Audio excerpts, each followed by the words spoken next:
Muted mic, gotta love it. Hey everybody, how's it going? Welcome to episode 85 of ChanmanV's Pro Corner, where pros come and show us how it's done.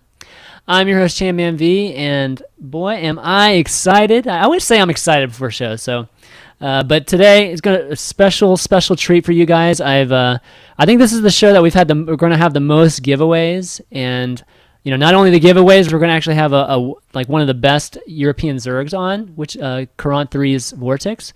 So it's going to be I hope it's super fun for you guys, and as well as educational, because that's what we do on Pro Corner, right? Is kind of combine the two.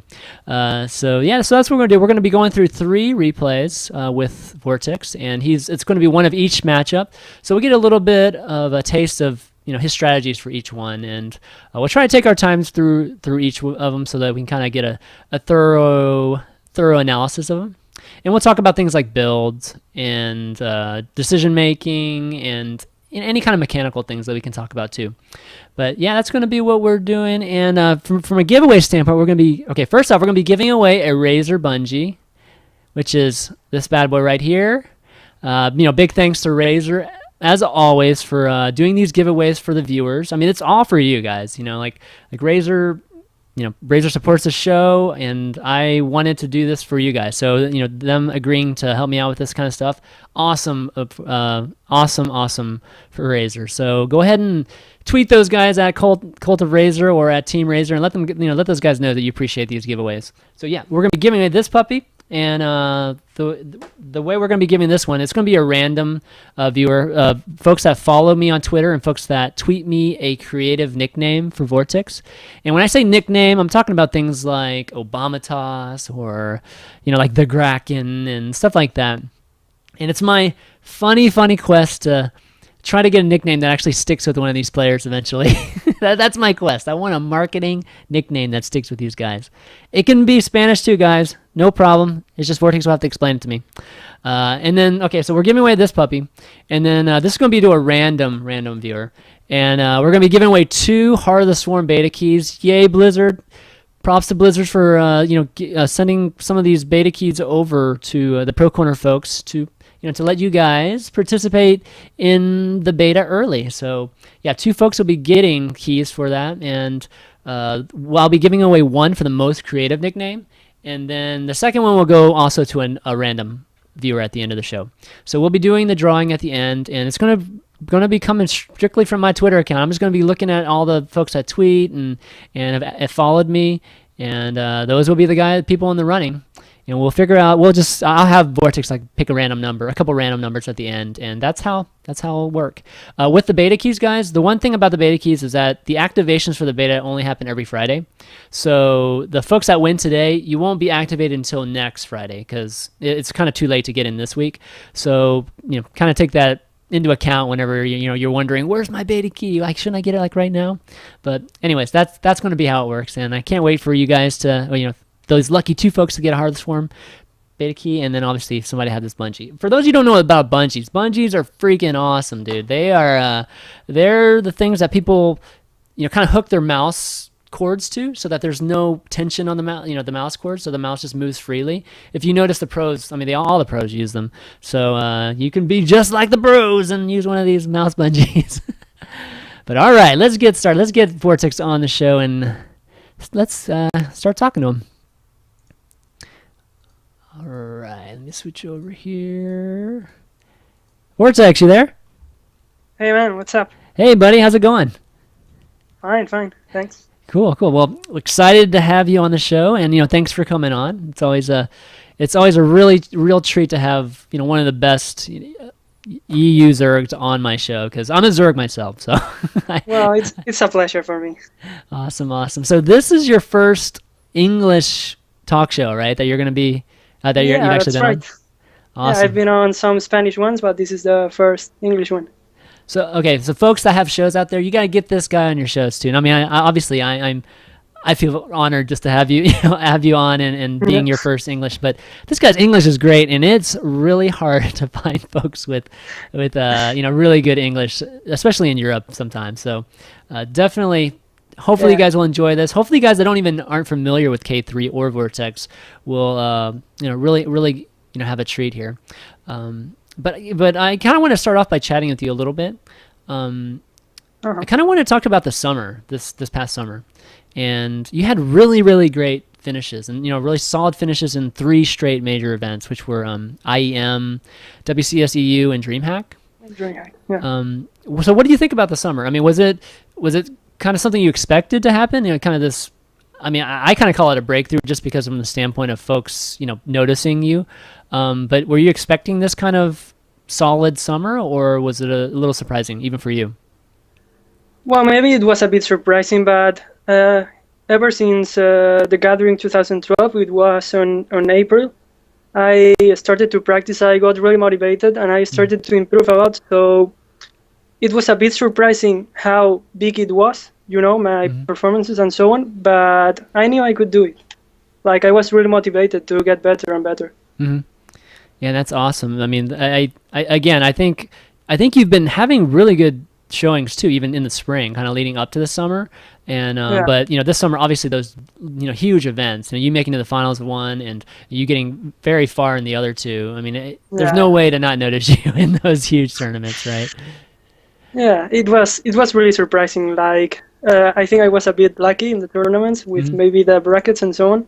But well, maybe not that lucky. They were hard, but given the situations, I think they were not that as hard as they could have been. Right. So what do you think about playing against the Koreans? Have you had a lot of experience playing any Korean players in the past? Well, actually not. I think IM were my first matches versus Koreans. I played MC. Okay. Yeah, really.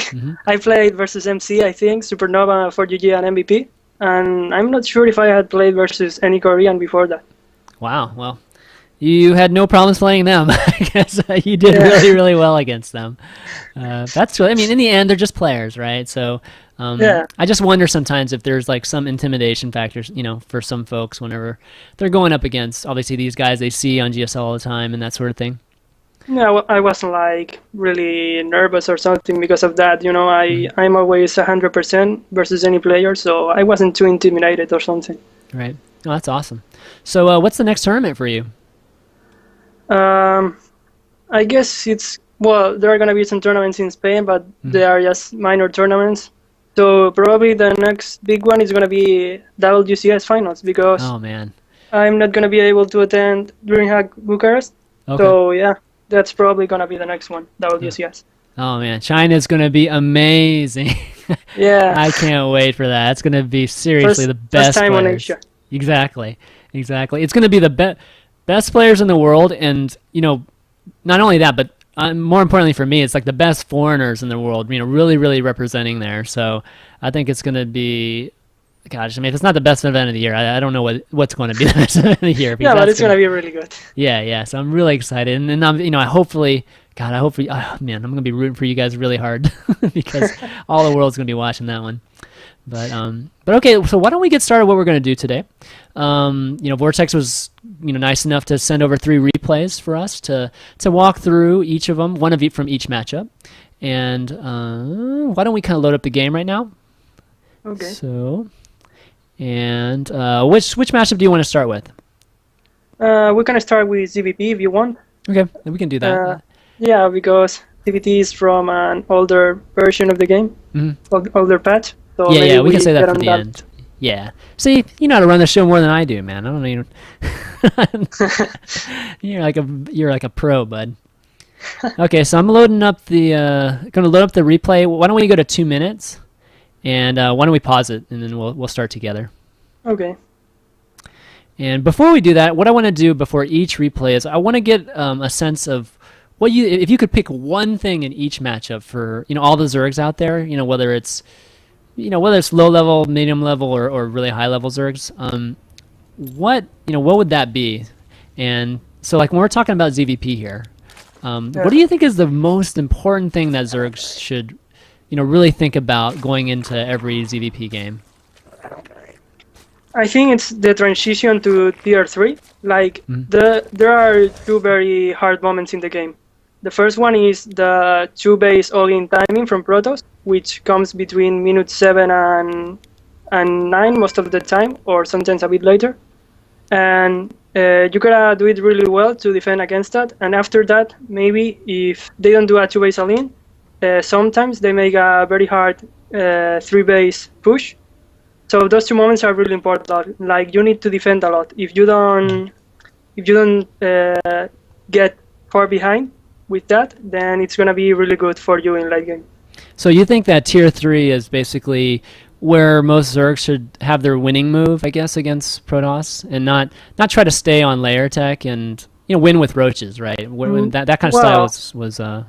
It depends a lot on the game style of every player, but I think that lately most Zergs are realizing that the best thing is to get to tier 3, because on tier 3, on tier 2, you depend a lot of your opponent if he's playing good or bad. I see. Because it's a lot. If he defends really good, then it's really hard to do some damage on tier 2. So right. And it's kind of like on tier 3, Zerg has got the advantage, the army advantage. So if you don't take, if you are not like far behind, so I think most Zergs are realizing they gotta go to tier 3 fast. Okay, great. Okay, so why don't we get started? I'm at 2 minutes. Are you at 2 minutes yet? Yeah, I'm there too. Okay, let's start on 3. So 3, 2, 1, start. And just start on faster, just regular, regular speed. And so it looks like you started with 15 pool, which is pretty normal these days. Yeah, normally you want to start with 15 pool and then add two hatcheries. If he's going for Forge expansion, if he's going for gate, then you normally get the natural really fast, and then you wait a bit to get the 3rd base. So as you can see, there are 2 drones attacking at his probe. Normally, with 2 drones, it's easier to make him go away instead of doing a pylon, but Beast did it. Yeah. So I noticed I noticed you didn't build the Overlord until after he put down the pylon. Yeah. Oh, nice hatch though. Yeah, well, it's kind of like I knew that I would have to get 4 links fast and a queen, so I have to get the Overlord before the hatchery. As you can see, if he makes a pylon on the natural, then you just get the hatchery on the 3rd base, and it's okay. Okay. It's a bit, it bothers a bit, but you don't get like far behind or something because of that. Right. It's okay. Okay, so these 4 links are going to clear out this pylon and probably going to start that 3rd hatch soon after, right? Yeah. Actually, with the 4 links, now that I've killed the pylon, I am seeing that he isn't making a cannon on his natural already, so I could just try to run by or at least make some damage. But I won't do it. That was a big mistake, but if you get the chance to do it, then you have to do it. Do you ever go... You see his pylon... Oh, sorry, go ahead. Sorry? Go ahead. No, I mean, his pylon is really late, and you see my Zerlings are already on his Shield Naga, so I could just get in or do some damage. That's true. Do you ever go 14 pool, just to maybe, if they go Nexus first, you can, for sure, really good chance you'll get them in? Well, I don't do it, but if you want, you can do it like even 13 pool or something, it's good. Okay. But, well, also on some maps, you can try like an even earlier pool, like 8 pool or 9 pool. And if he doesn't scout you really fast, he can be in real danger. Yeah. No Protoss likes having four links just harassing their mineral lines the whole time. Okay, so now you're just droning. It's pretty typical here. Sending your queen down to your natural. Yeah. At what point do you get gas? Well, I get 3 gas at like 6:30 or 6:20. Okay. Most Zergs get to gas at just 6 minutes. But I think it's like if you get 3 gas at 6:30, you will get the speed on the same time and so on, so it's not a problem. Okay, yeah, that makes sense actually. I mean, by the time you need roaches, so you'll have plenty of gas. Yeah, and you are gonna have to do a 3rd gas sooner or later, so you can just get the 3 straight away. Okay, and great. Also, it's really important to make fast creep speed. As you can see, there's already a tumor on my 3rd. Because if the Protoss is going for an all-in or early aggression, you want to have some creep over the place, just to, since you will have slow links, you want them to move as fast as possible. Okay, and for the roaches, it's really good too. And the creep over at the 3rd is more important than at the natural? Yeah, because most of the times they are gonna attack the third. Because well, the natural is closer to the main, and you can just get the queen of the main and defend it easier. So they are going to try to attack at the third. Okay. Talk to me about the Roach Warren and Evo Chamber timing. Like, is that a Basically, 7-minute thing? Or? You're going to get the Roach Warren and Evolution Chamber at the same time, more or less, which is going to be between 6:45 and 7 minutes. Okay. That way, you are going to be able to stop a 4-gate aggression or whatever he tries to do. Right.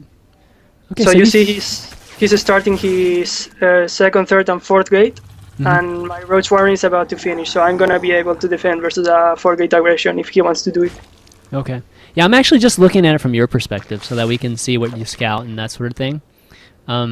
So you saw 2 sentries kill your Ling out in the front of his base. Does that tell you anything? Does 2 sentries tell you anything? Give you any information?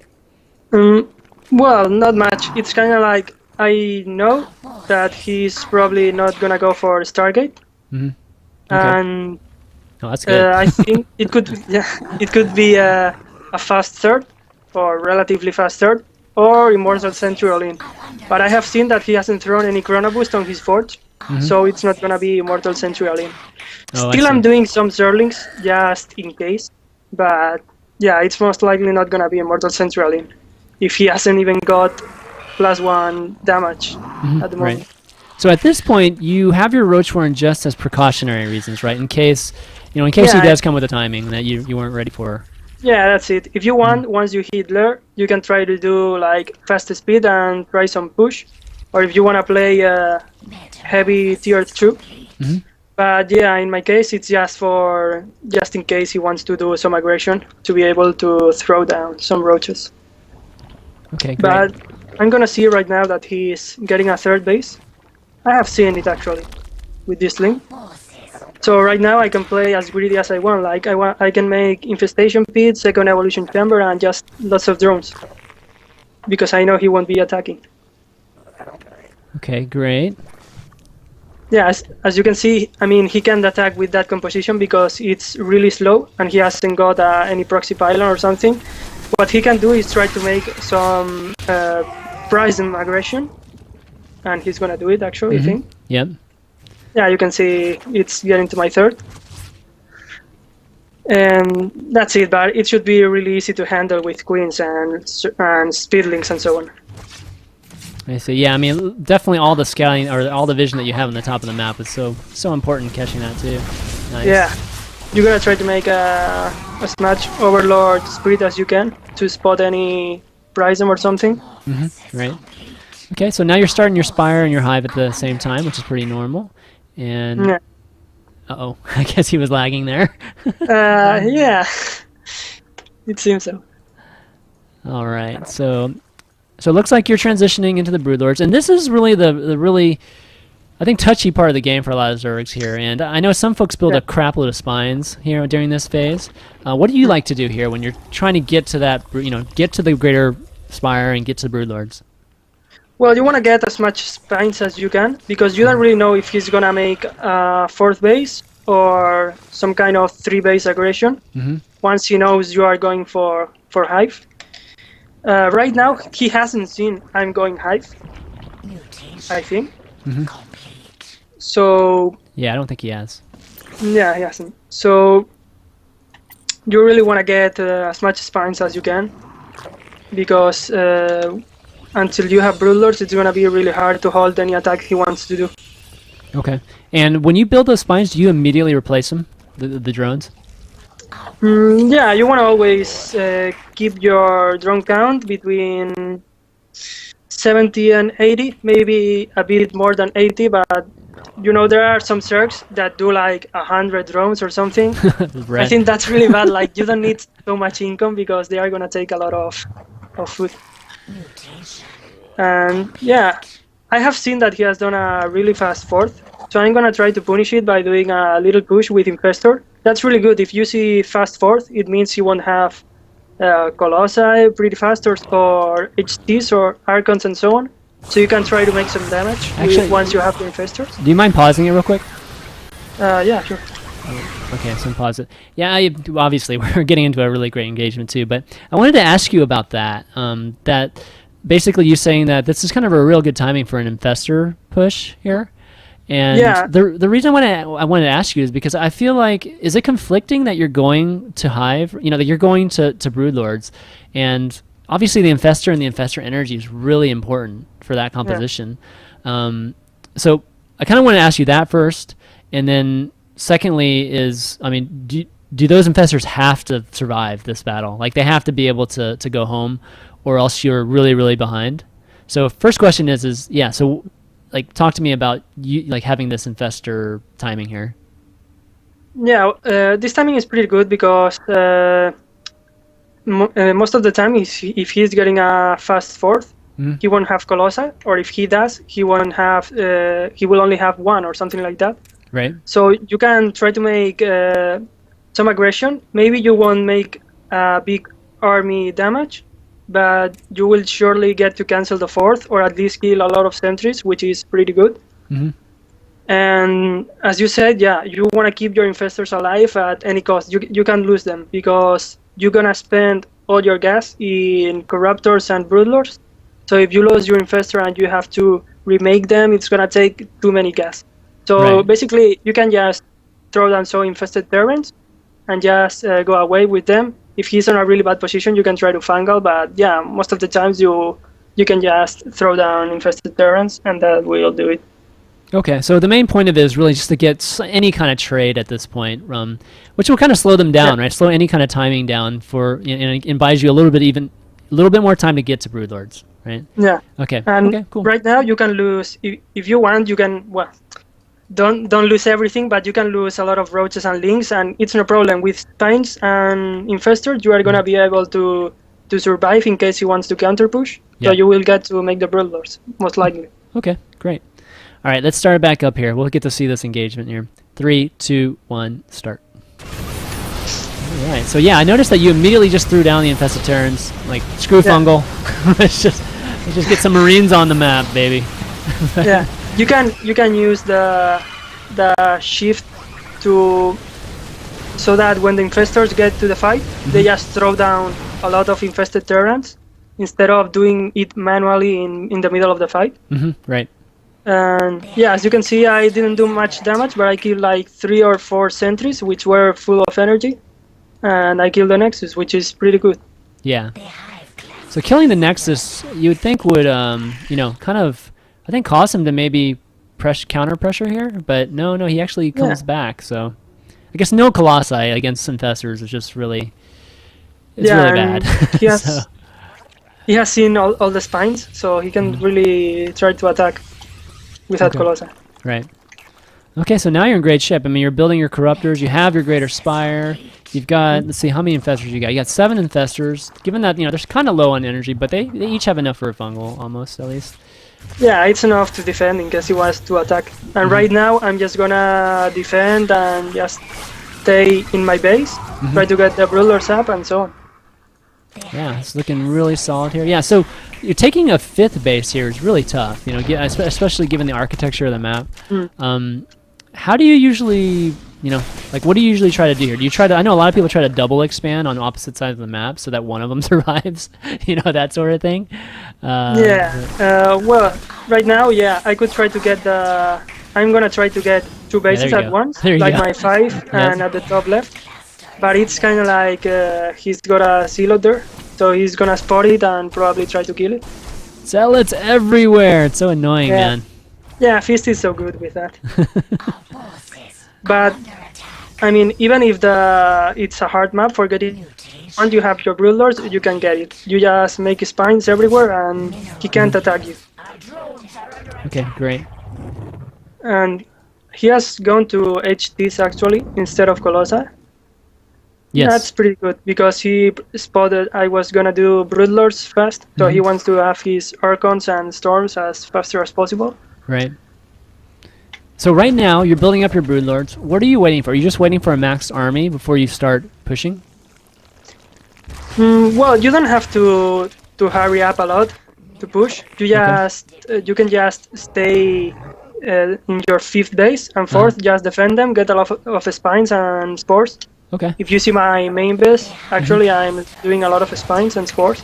Yeah. Everywhere actually, and you don't really have to hurry to push, because it's kind of like you are gonna have the advantage. So you just want to do as much upgrades as possible before attacking. Okay. Yeah, well, I know some folks, even like myself, I feel like I want to hurry up and get this Broodlord attack before he gets a mothership, with enough energy. But it's a mistake most people do. You don't want to attack with like 6 or 7 Broodlords, because if he does like a good Stalker micro and he uses his HT well, you could lose a lot of your Infestors and Broodlords, and that's gonna take a lot of gas to replace. So I mean, it's okay. You can just wait, just keep making units, spines and spores, and you don't have to hurry or try to attack fast. Okay. If his mothership was like even more later, then yeah, it would be good. But I know that if I try to attack, he's gonna just be defending as he can, and then when he gets the mothership, he's gonna be able to kill me. So I don't really want to hurry. I see. Okay. No, that's good. Good stuff. Yeah, and as you can see, there are spines everywhere right now. So I can just calm down and take a drink or something. Right. Nah, right now you just wanna do as much upgrades as possible. Then once you have a big infestor count and a lot of broodlords, then you can attack. But right now I don't wanna try to attack, because I know if I do, I may lose a lot. And these roaches are just pretty much, just trying to do some damage, just kind of get rid of some supply here. Yeah, I'm gonna try to forge keep. Nice, that's good. Yeah, I'm gonna get the forge, and I'm gonna try to get a core too. Yeah, that's upgrading. It's got an upgrade in it, but I'm not sure you got it. So there we go. All right, yeah, I really like how patient you are, man. It's really good stuff.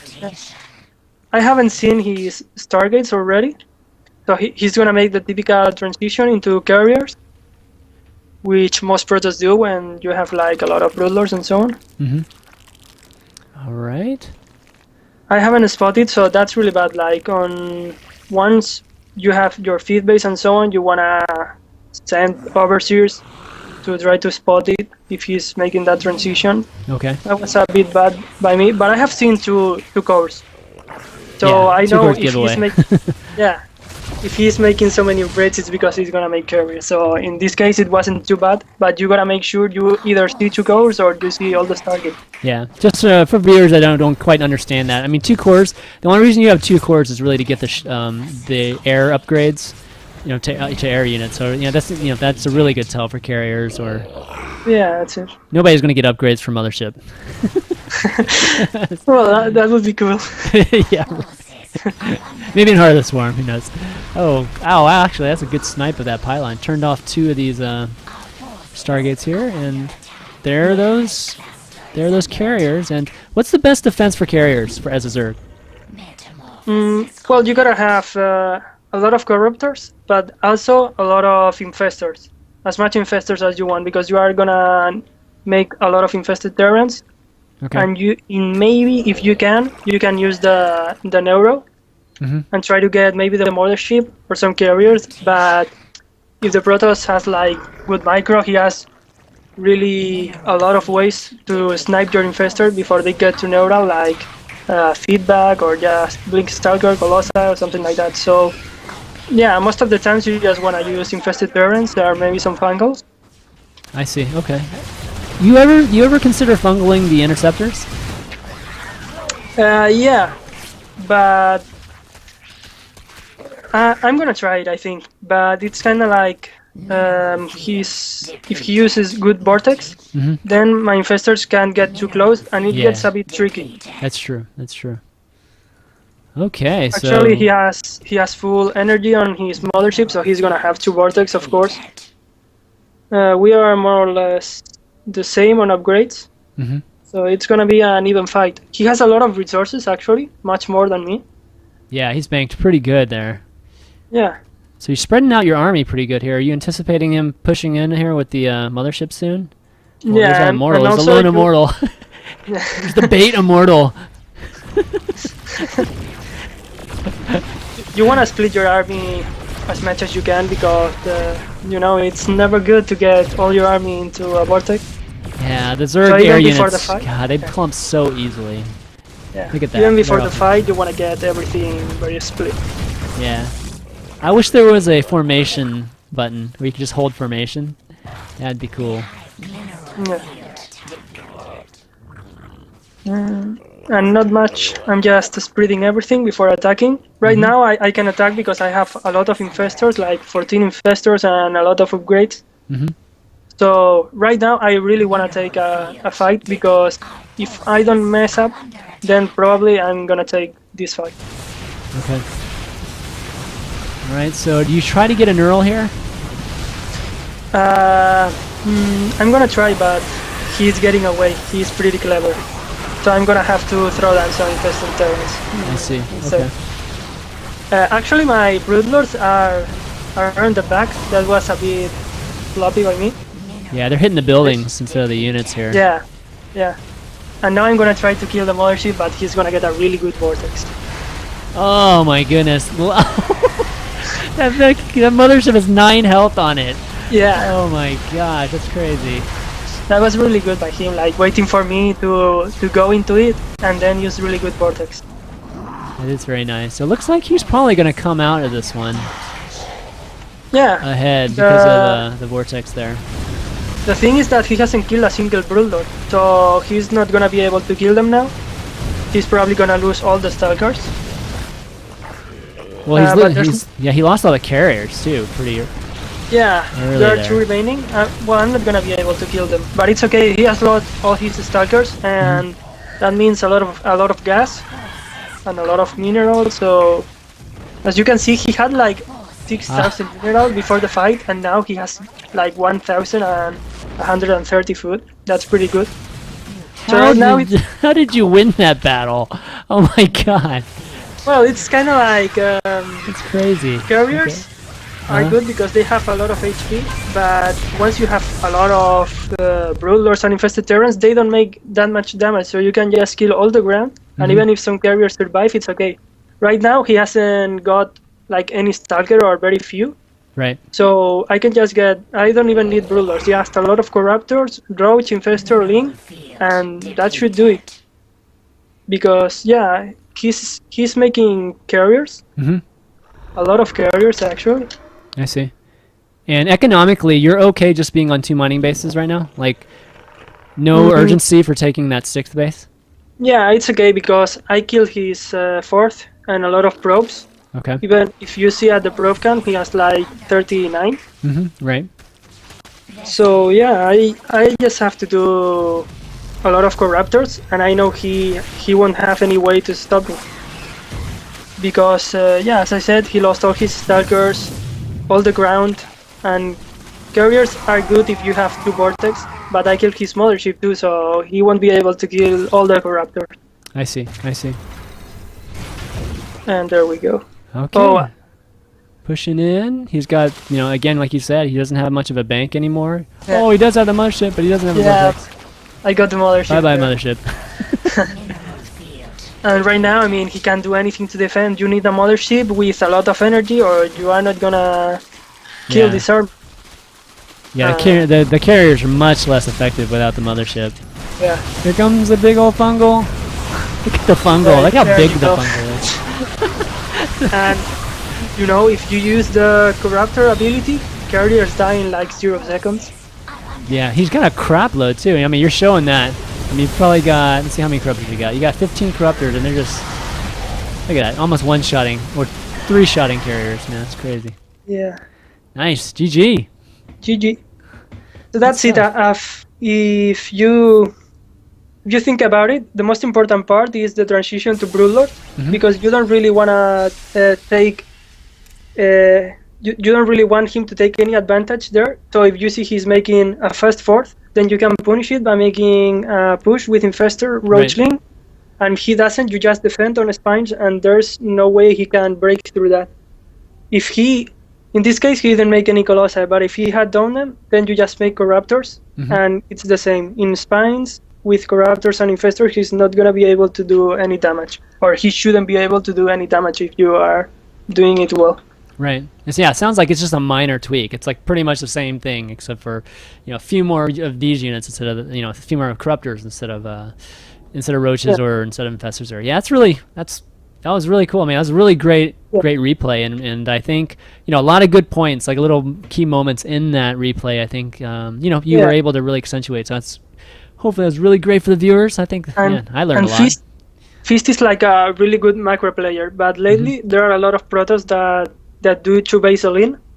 Yep. So if you look at the BO I made, it works to stop every all-in. Like you want to get very fast creep sprint and a very fast macro hatch. I don't know if we missed that, but I made the macro hatch at like 7-minute mark maybe. Right. It was like around when you built the roach warren. It's like right after you build the roach warren in the Evo chamber. Yeah, more or less. You want to do that because if he wants to make a 2-base all-in, you really want to have a macro hatch to stop it, because you need to make as much roaches as possible. Right. Also, if he's making that, you want to delay your upgrades, because you are going to need all of your gas to make roaches, because as you saw, I only had 3 gases instead of 4, which is more common. Oh, that's a great point. That's definitely one mistake I always make, because I always end up getting +1 melee or +1 range, like as part of my normal even counter 7-gate push or immortal push. You can do it, and sometimes you can even stop all-ins with that. But it's kind of like I want to get only 3 gas and no upgrades, because that way I will have much more units. And sometimes you try to get +1 damage, but it comes really late, even after he attacks. So I only get 3 gas and mass units, and you forget about upgrades if he's all in. Oh, that's great. I'm gonna have to try that next time. God knows I get 2-base immortal pushed all day, like all the time. So I really wanted to pick a game of me stopping immortal all in, but that would be like a bit. Yeah, we see that all the time. That wouldn't be actually seeing you at your best. So I mean, we see a lot of anti 2-base immortals on the show. So so that was a great replay. But that's it. Guys, viewers, I just want to remind you guys. I know a lot of you guys are here for the giveaway. I understand that. I just want to kind of go through the details really quickly. So we're going to be giving away 2 Heart of the Swarm beta keys and a Razer mouse bungee today. Here's the mouse bungee in case you guys are interested in seeing what it looks like. Not to mention it's right here also, right here. And I use it, and it's really good. The bungee. There you go. See, Vortix uses it, and I mean, I think almost all pros use a bungee, so it's really good. I actually would, but unfortunately my keyboard's on a sliding tray on my desk, so the bungee would just get like nailed every time.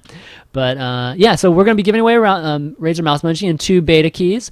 The way you win, so one of the Heart of the Swarm beta keys, which I think most of you guys are most interested in, will be given away to folks that follow me on Twitter. It's at ChanmanV, and secondly, tweet the most creative nickname for Vortix.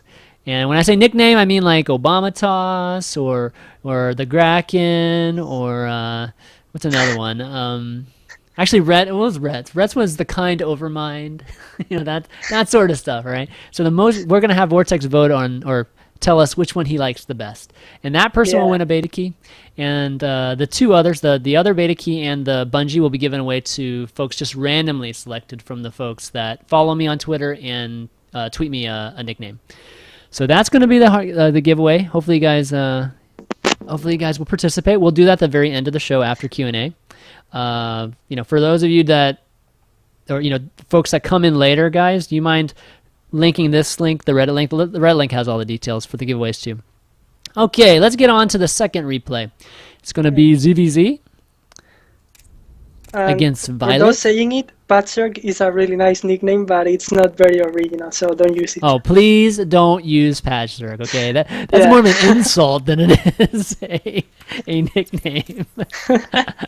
I think 3 solid results in a row qualifies for not a patch Zerg. Yeah, and actually, people are talking a lot about patch Zergs, but they seem to forget about all the Zergs that have been getting worse and worse with the time, to the point that they are almost not getting any good result. Yeah, exactly. And not to mention, everybody's talking about, oh my god, the queens are freaking awesome, and Overlord speed, they can scout.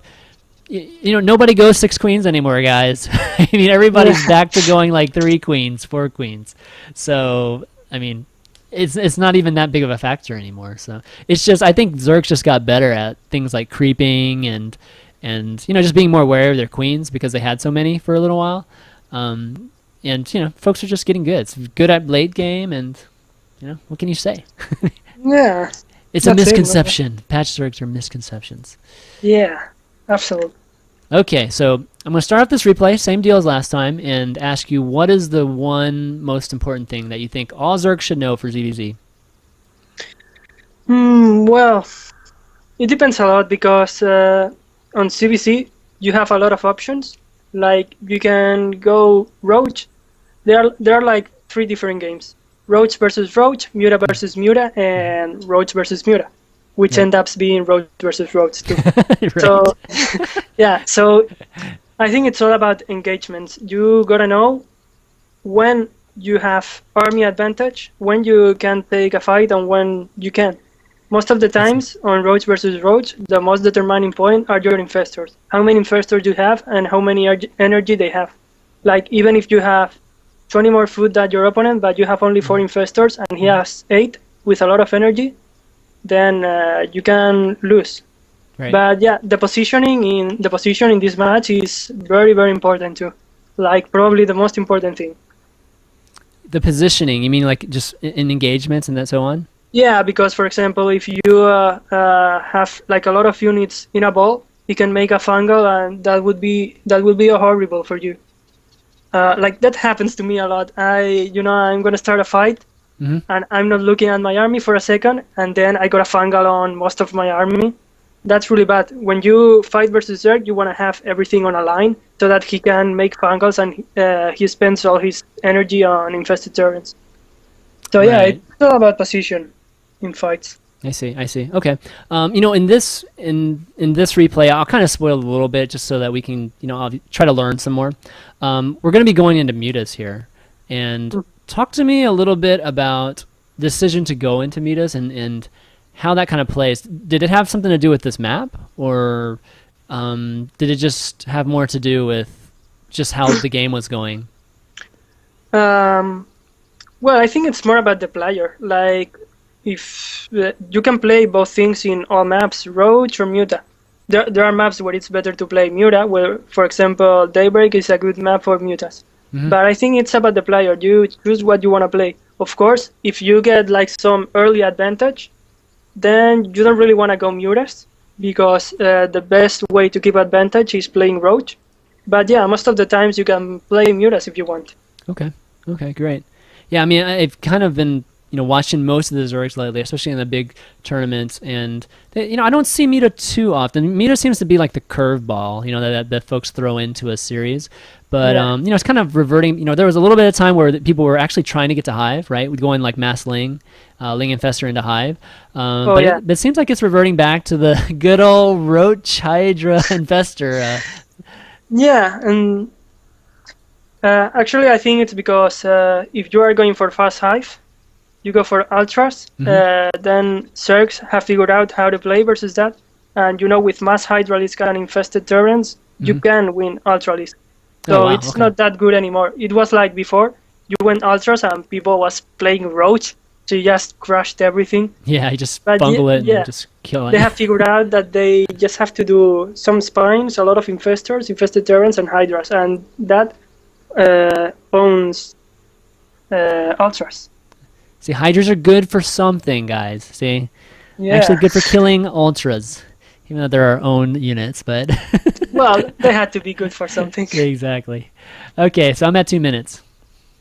Okay, I'm there too. Okay, and so I just want to warn the viewers, for this replay, we're going to try to pause a lot because ZVZ is so fast, and I feel like if we talk about something for like 30 seconds, we'll miss something else.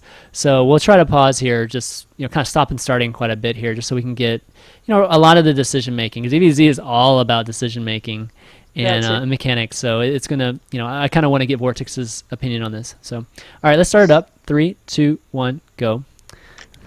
All right, looks like both of you guys opt for the safe opening, which is 15. Well, actually, he's gonna go for. Oh, he's going 15 hatch. Yeah, 15 hatch, and I will do 15 pool. So I don't crazy, really like man. Zergs that go. I don't really like Zergs that go 15 hatch without a scout. Yeah, exactly. Because it's kind of like, I don't know, if the other player is going 9 pool, you are gonna be he's gonna be ahead. So I don't like it that much. Like, it's very popularized, everyone is doing it, but I don't like it that much. I'm always opening 15 pool because I think it's much safer. Yeah, I mean it's so I don't know. I've never really agreed with the 15 hatch with no scout because I feel like why be risky when it's not that much of an advantage, right? Yeah. I mean your 15 actually your I 15 think pull is pretty darn good. Actually, it's pretty close actually to I think it's the same. Like you get the first library injection. Is done once the 2 queens of the 15 hatch player are getting out. So you have one more library injection. Yep.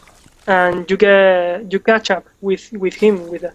Yeah, it's kind of offset. I mean, it's like a leapfrog. Like you're ahead, then he's ahead, then you're ahead, then he's ahead. Based on the injections. Yeah. So it's I agree, and it's safe. Like you're never gonna lose against early pool with your opening. Actually, if you open 15 hatch. There's a way you can defend versus early pool. Like, there's a trick. You get all your drones and you put them together in one of that further minerals from your lane, which is covered by 2 closer minerals to the hatch. And that way you just attack and Zerglings die instantly. Basically because everybody's attacking one Zergling, right? Yeah. It's the whole drone stacking. If you watch Dimaga playing versus that, he does it perfect. Oh my god. Okay, I'm gonna have to have Dima on here, show us the mechanics for doing that, because I used to do that against the pylon block and stuff, but I've never done it against Zergling. It's just too damn fast for me to do it against Zergling. But yeah, that's cool. Okay, so let's talk about. Okay, so right now, talk about this period in the game. Like you've built a few lings, right, to send out, and now you're running. You kind of scouted his base, running back now, but you're droning here. You're not building any more lings. At this moment, you have 2 options. You can just do eco and more eco, which is what almost everyone makes, or you can try to make a lot of links and hide them. And then once you hit pit, then you just try to attack, because sometimes he won't have his bailing nest on time, and you can do a lot of damage. But yeah, most of the time you just want to do drones and drones at this point of the game. Okay, talk to me about the bailing nest timing, because I feel like it's a little late if he's going like that ling all in, timing. Well, you just try to scout with the first overlord. You just try to scout his gas timing, and you kind of try to figure out when his speed is gonna be halfway. And in that moment, you gotta do the bailing nest. Normally, it's in minute 5, or even a bit later, 5:10 or something like that. Yeah, we're talking about hatch first builds too. Yeah. Okay. All right, so you got your spine. Actually, a really good thing I have done and he hasn't done is I have my first overlord right behind his natural gas, and then I can see his timing, and he can see mine. So right now he doesn't know if he is ahead on gas or not, and I know I'm ahead because his gas are much later than mine. And I mean, you're seeing 2 gas this early. Does it tell you mutas, or does it tell you? Yeah. I mean, okay. Normally, if he get his 2 gases of his natural between minute 6 and 6.5, and he gets at the same time, it's gonna be mutas almost surely, because if he's gonna go roach, normally you put down a gas at like minute 6 or something, and then you put down the other one, but much later. If you get the 2 of them at the same time, normally it means muralist. Yeah, when you're going roach, you really only need 2, maybe 3 gas to really get through that phase of the game. Okay, yeah, great. and you get your 3rd match faster most of the time. I like how you moved the that overlord to the 3rd once you saw the gases building. Like once you found out enough information, you just moved it over here and get some more information, which now you see the 3rd. Yeah, that's it. And if you look at the gas count, as I said, he's behind. I have like 100 and 50 gas more than him, and that's very, very important on Muta versus Muta. Okay, so let's pause the game real quick. Okay. Okay, so I feel like this part of the game is, one of the most crucial parts in the game, and a lot of people lose the game like right now. And it's the part of the game where both of the Zergs are trying to cancel the third base of the other one. Yeah. So if you manage to defend really good and then make a good aggression to him, then it's gonna be really good. If you mess a bit and maybe lose a lot of links to a baneling and he cancels your third, then it's almost GG.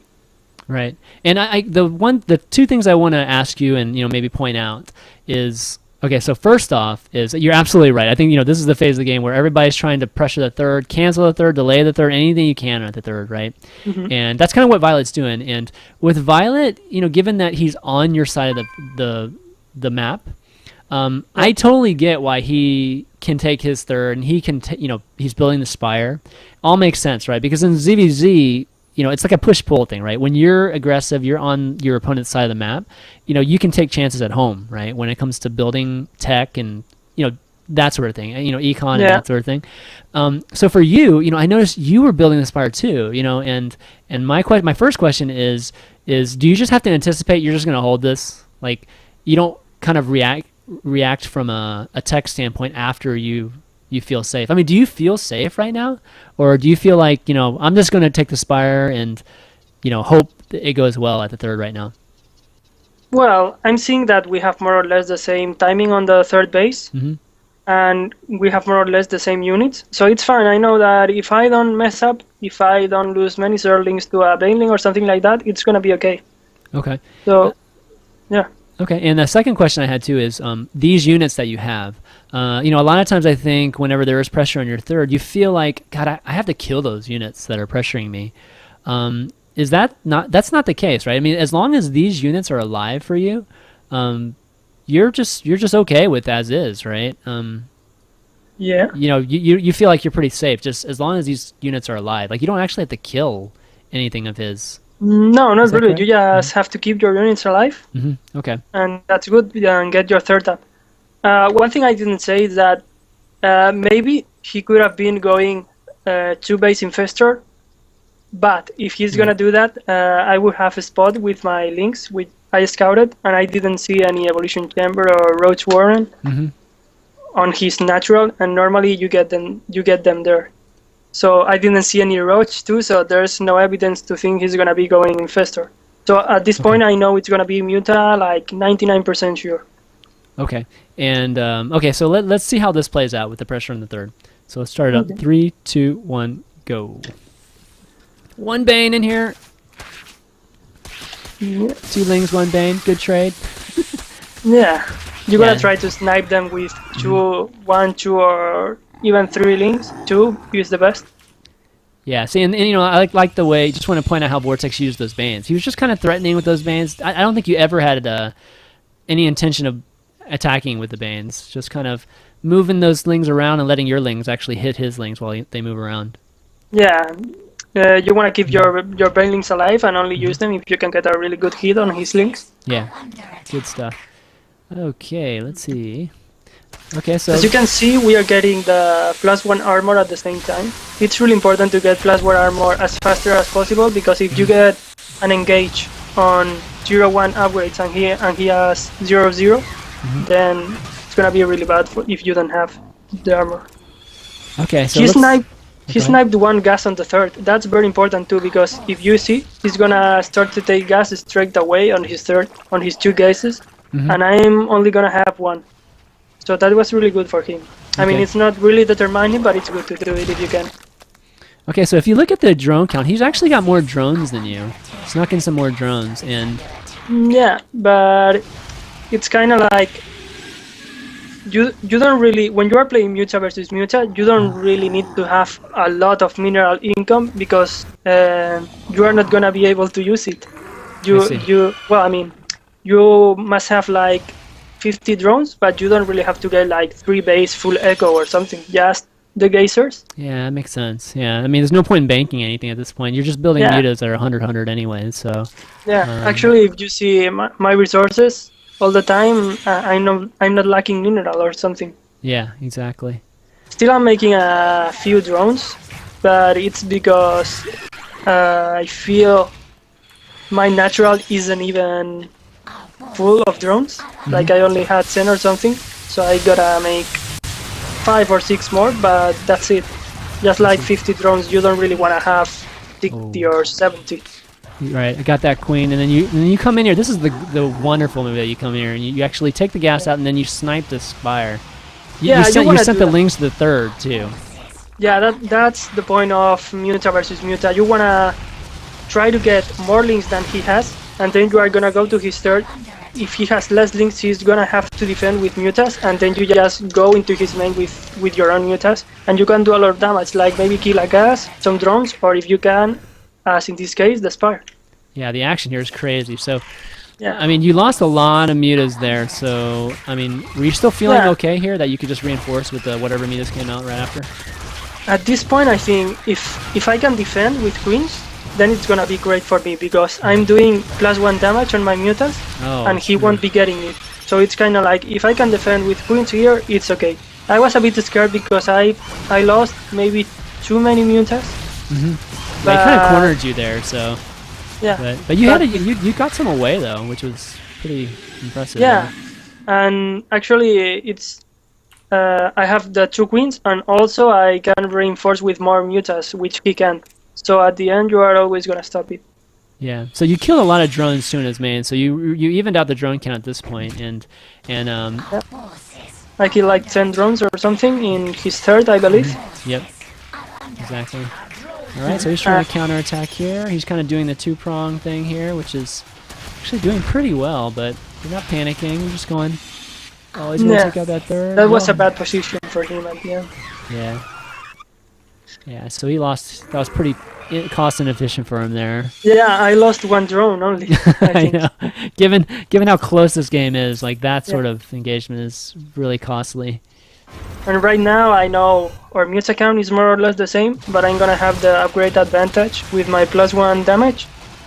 So in this moment, I don't want to take a fight where he has like all his mutas and then 2 or 3 queens or some sports. Yeah. But if I can take a muta versus muta fight, it's gonna be really good. So pause it right here. Do you mind pausing it?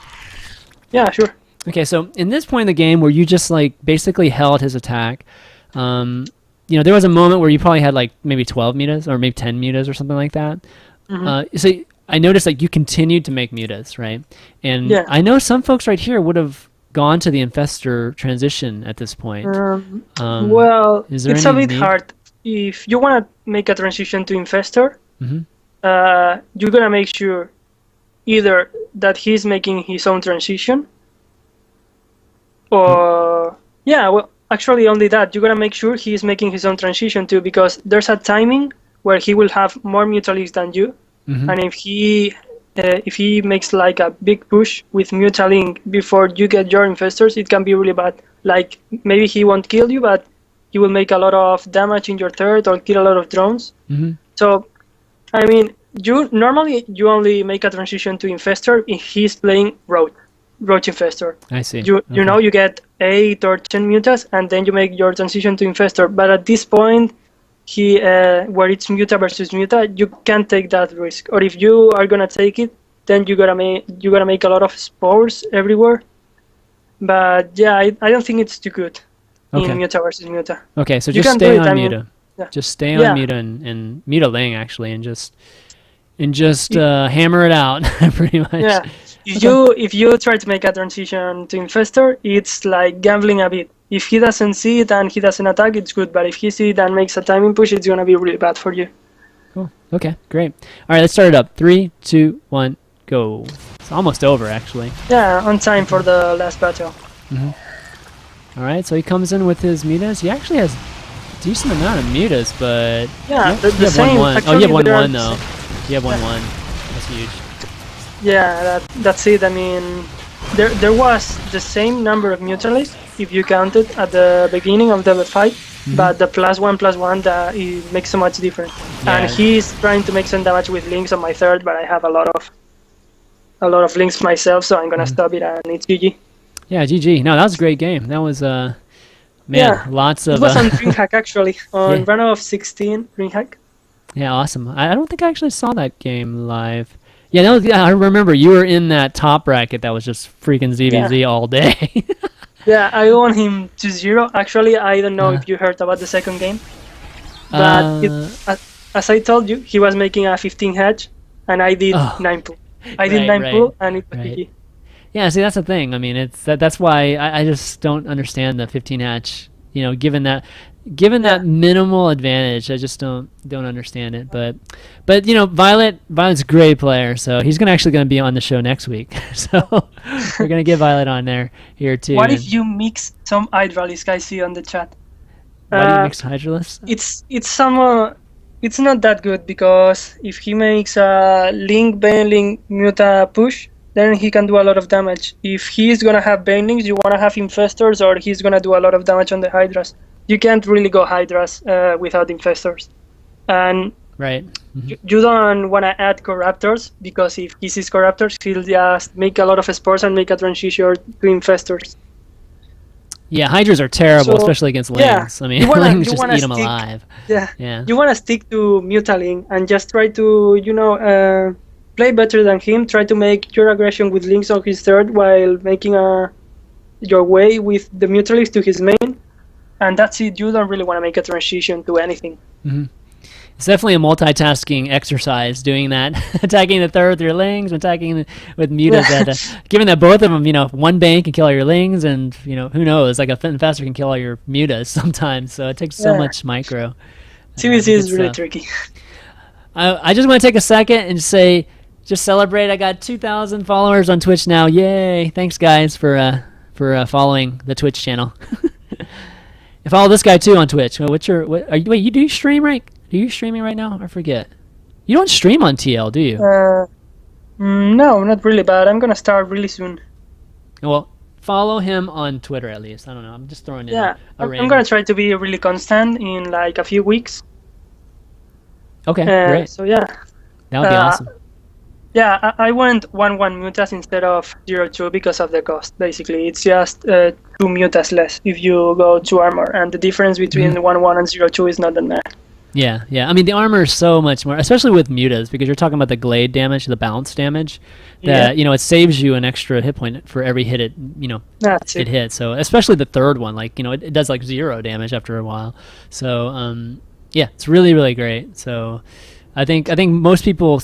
I mean, I think a lot of people still get attack first. Well, I guess in that case, in ZVZ, it's fine, but there are a lot of other cases like Broodlords, right?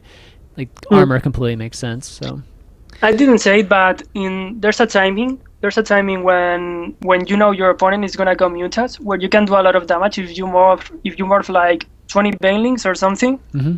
At minute 8 or something, you can do a lot of damage. Yeah. If he's going to Mutas, but.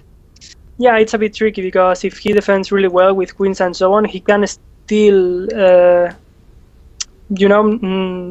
he can still do very well. But it's really hard to stop it at that timing if you are going Mutas.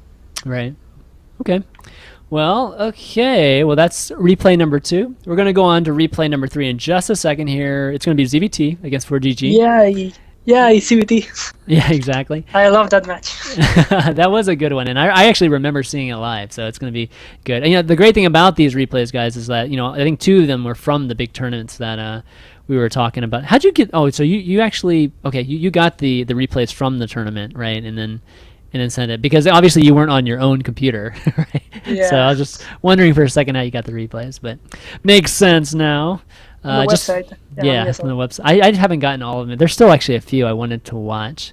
Let's see. Oh, I wanted to remind the viewers that kind of in between matches, I just want to remind you guys, since a lot of my mods aren't here today, I want to remind you that we're doing a giveaway today. We're giving away 2 Heart of the Swarm beta keys and this Razer mouse bungee.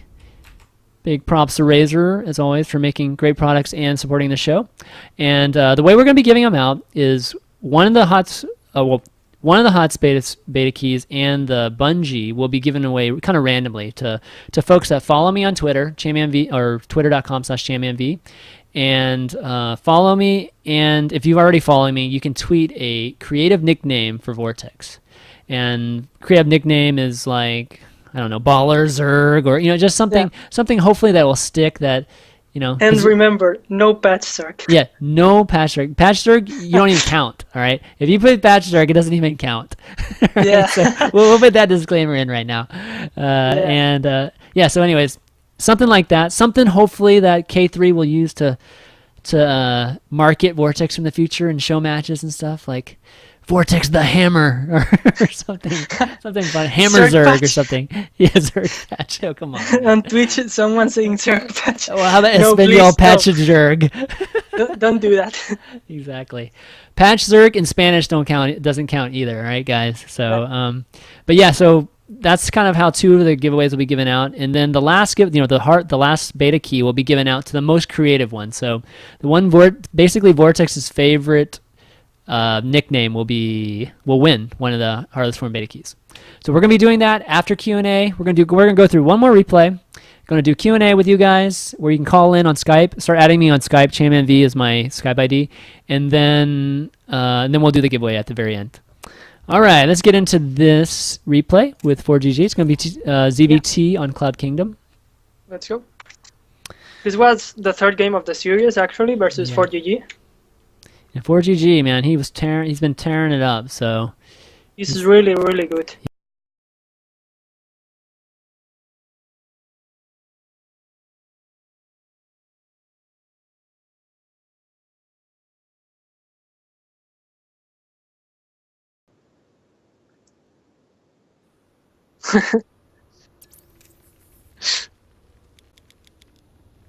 Okay. out to Blizzard for giving me these beta keys to give to you guys. They don't have to do that, and so like having them kind of help do these events for community projects like mine is really great, and it really just means that Blizzard's trying to help out the community and really cares. So okay, we offline? Let me see. I think it's back. Okay, it's back. Okay, sorry guys if it went down. Or maybe not. Actually, let me Not see. sure. Oh, let me see. Hopefully it's not down. Huh. Wonder what it is. Let's figure it out. It says live, but I don't think it's working. Oh, no, I see it. I think it's good now. Yeah, I don't know why. I think the Twitch server I've been on recently, which is the one down here in Miami, has been acting funny like the last few shows, so I might have to switch servers eventually. Yeah, that happens to me a lot when I'm streaming. It gets crashed every 3 games or something like that. It's really weird. Yeah, sometimes it's my connection and I can tell, but sometimes, just no reason. Yeah, But whatever. it's really weird. Exactly. Okay, let's get this started. Well, before we start, same deal. Want to ask you, like, what do you think the most important thing for Zergs to think about when it talks to ZVT, when you're talking about this matchup, ZVT? I think it's the creep spread. Like versus Protoss, for defending against timing pushers, you needed a lot of spines, and versus Terran, all you need is to have a good creep spread because the Terran don't really want to get too many engages on the creep. Serling, Banelings, and so on are really, really strong in the creep. So yeah, I think that's the most important. Just having a very good creep spread and not taking any damage early game, of course. Okay, and with the creep spread, you're not going 6 queens or anything, any high volume queens like I'm that. not sure if I did on this game, but lately I'm going 6 queens all the time because I have realized that it's very, very important to I get 4 or 6 queens. Normally 6 is better. So yeah, I'm not sure if I didn't do it in this game because the early, you will see it was a bit weird, but you really want to do that on standard games. And when you get the 6 queens, is it like back to back to back? Like right when 3 and 4 finish, you get 5 and 6? Well, normally you get 3 and 4th, and then you get your 3rd expansion, and then you add 2 more. At the same time, you are adding 3 guessers. Okay, great. So yeah, that's it. All right, let me switch over to the game here since it's a new patch. So Yeah. does my screen switcher only recognizes the old patch here. Oh, it keeps switching. What the heck? Uh-oh. Let me turn off scene switcher. It switches every time I jump to the game. Okay, there we go. All right, let's start this game up. Here we go. 3, 2, 1, go. And there we go. All right. All right, 15 hatch, of course. No, nothing better. No reason not to. He's making 2 racks, actually. Yep. Normally, when you open 2 racks, you really want to do it in a more or less all-in-ish way. Like you make 2 racks at 11 foot count. You make them on proxy or something, or just far away from his base. But he's doing like a more safer version of it. He's getting them close to his base and a bit later. Okay, so what do you see here to know that he's 11-11? Do you see anything right now with your drone to know he's going 11-11? No. Well, Okay. I have seen normal opening. So at this moment, I think, okay, it will probably be, Rack's command. I'm going to stay with my drone just to see if he puts down his command. And I see he doesn't. Like normally, Terrans put it down at like 308 or something like that. Yeah. So I see there's no command. Yeah, and then I'm going to check down here and I see the racks. So given how far the rack, it's not a proxied proxied barrack, really.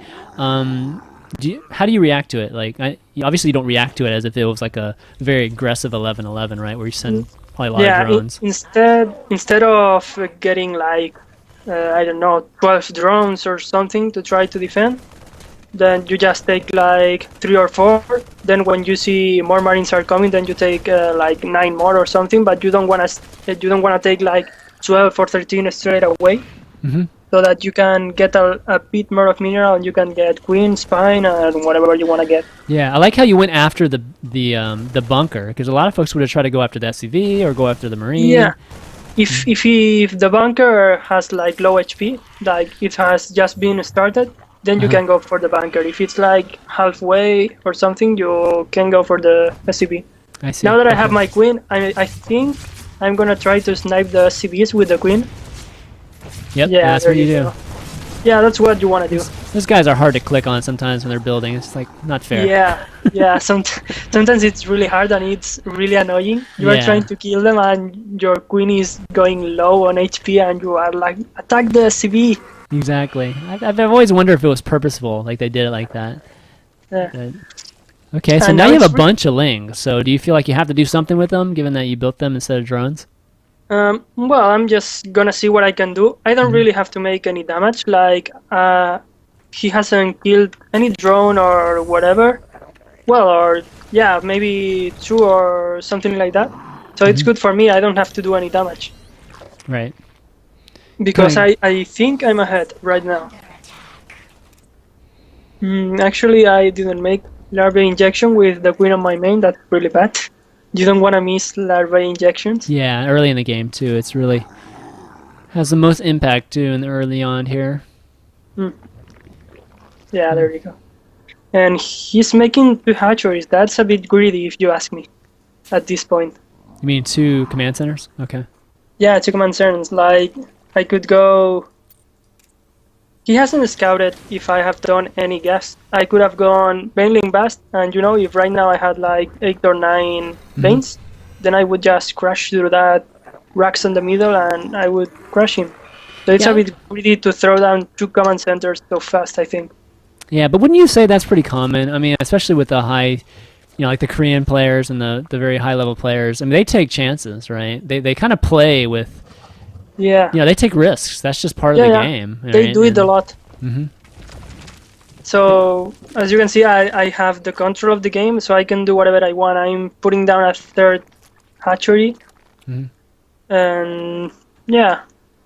So talk to me about leaving like your group of lings out front like that. I mean, I know a lot of players that do the same thing. They'll leave 12 lings at the tower or something in a forward position. Why not just leave 1? Or a 2? Yeah, well, it's basically because if he goes out with 2 Marines to try to snipe your Zerling on the Shilnaga, you want to have some more Zerlings so that he can do it. Because it's really important to have control on the Shilnaga to see what's going out of his base. Okay, great. Good stuff. All right, so now you're going double Evo here.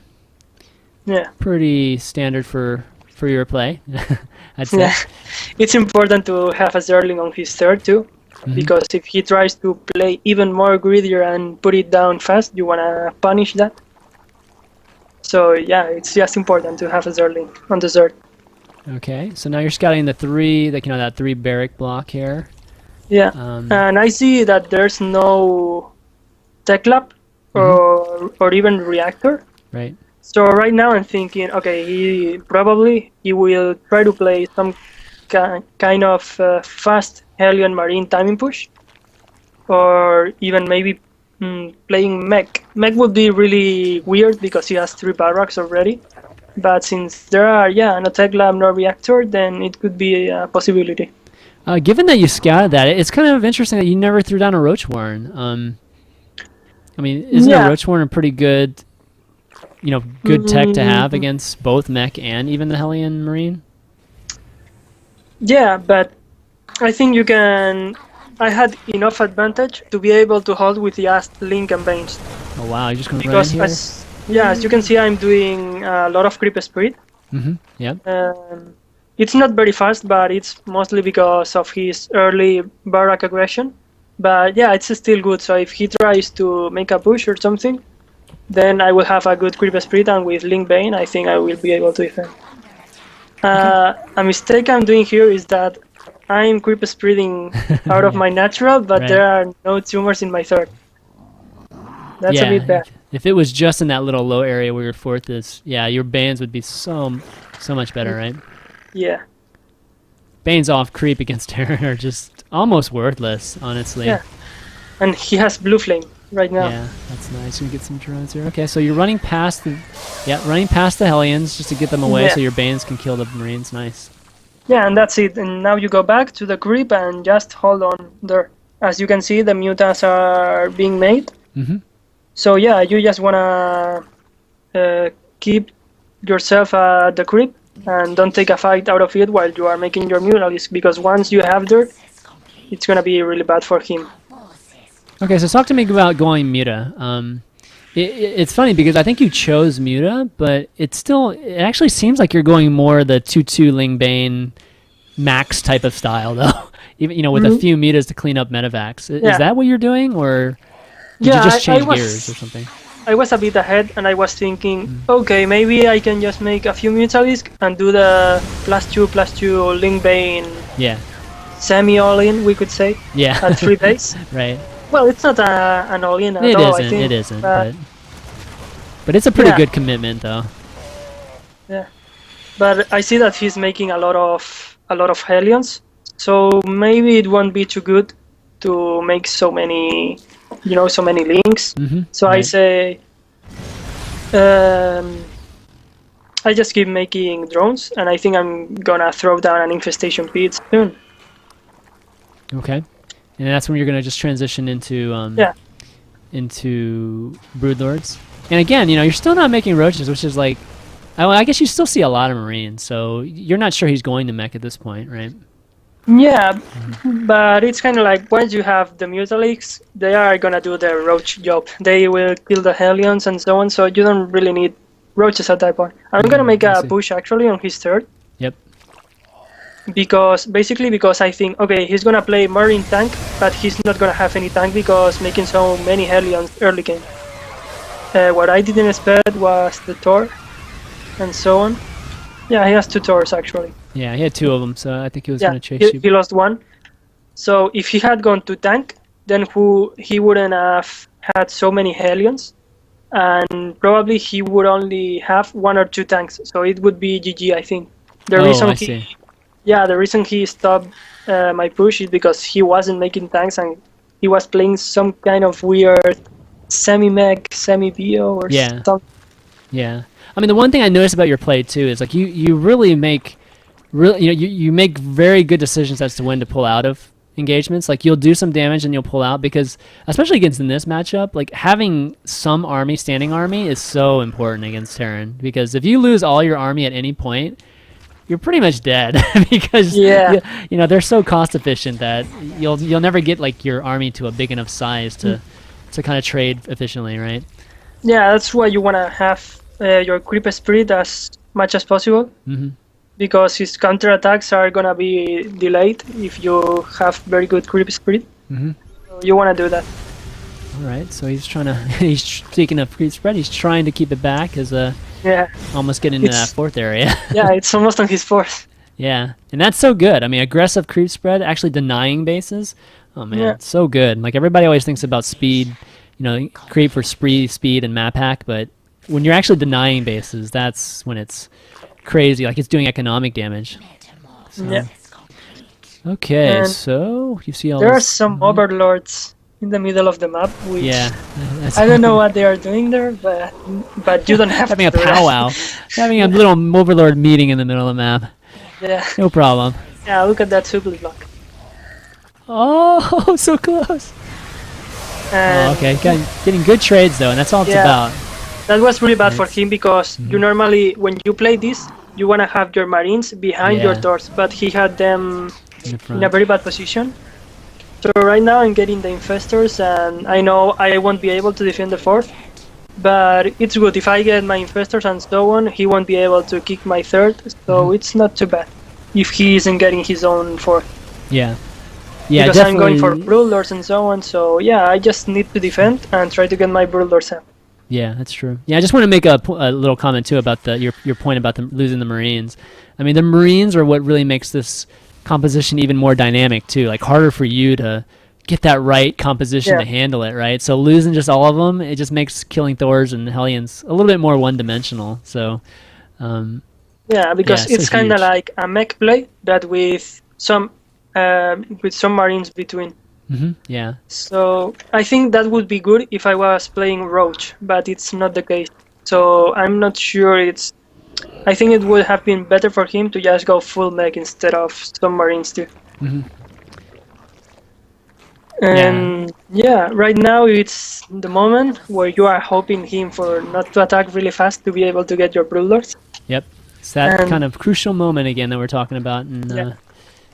And that's why you want to have your creep speed at max, because at this point he could get on the creep, but it's kind of like a bit scaring because he doesn't really know what's my exact composition right now, so he can get at the creep and just hope me to not have a Yeah, I lot mean, of benefits. I'm looking at a supply, and the supply is actually higher than yours by quite a bit. Yeah. So wow, I mean that's, but you're kind of filling in with obviously broodlords, which are most cost efficient for you. Yeah, Um, but at this moment it's kind of like his max is based on Thors, which are good, and Marines and Helion, which won't do anything. Yeah. So it's kind of like I just wanna get my own 200, and Okay, then so- my army composition will be a bit better. Pause real quick because I just want to point something out in this engagement, because this engagement is, I think, a perfect example of why Vortex is so good, or the difference between Vortex and other Zergs.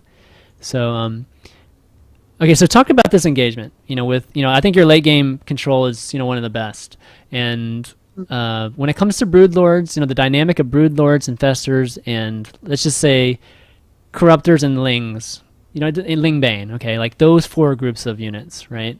Yeah. How do you engage this Marine, Thor, Hellion army? Like, what's the order of which you engage?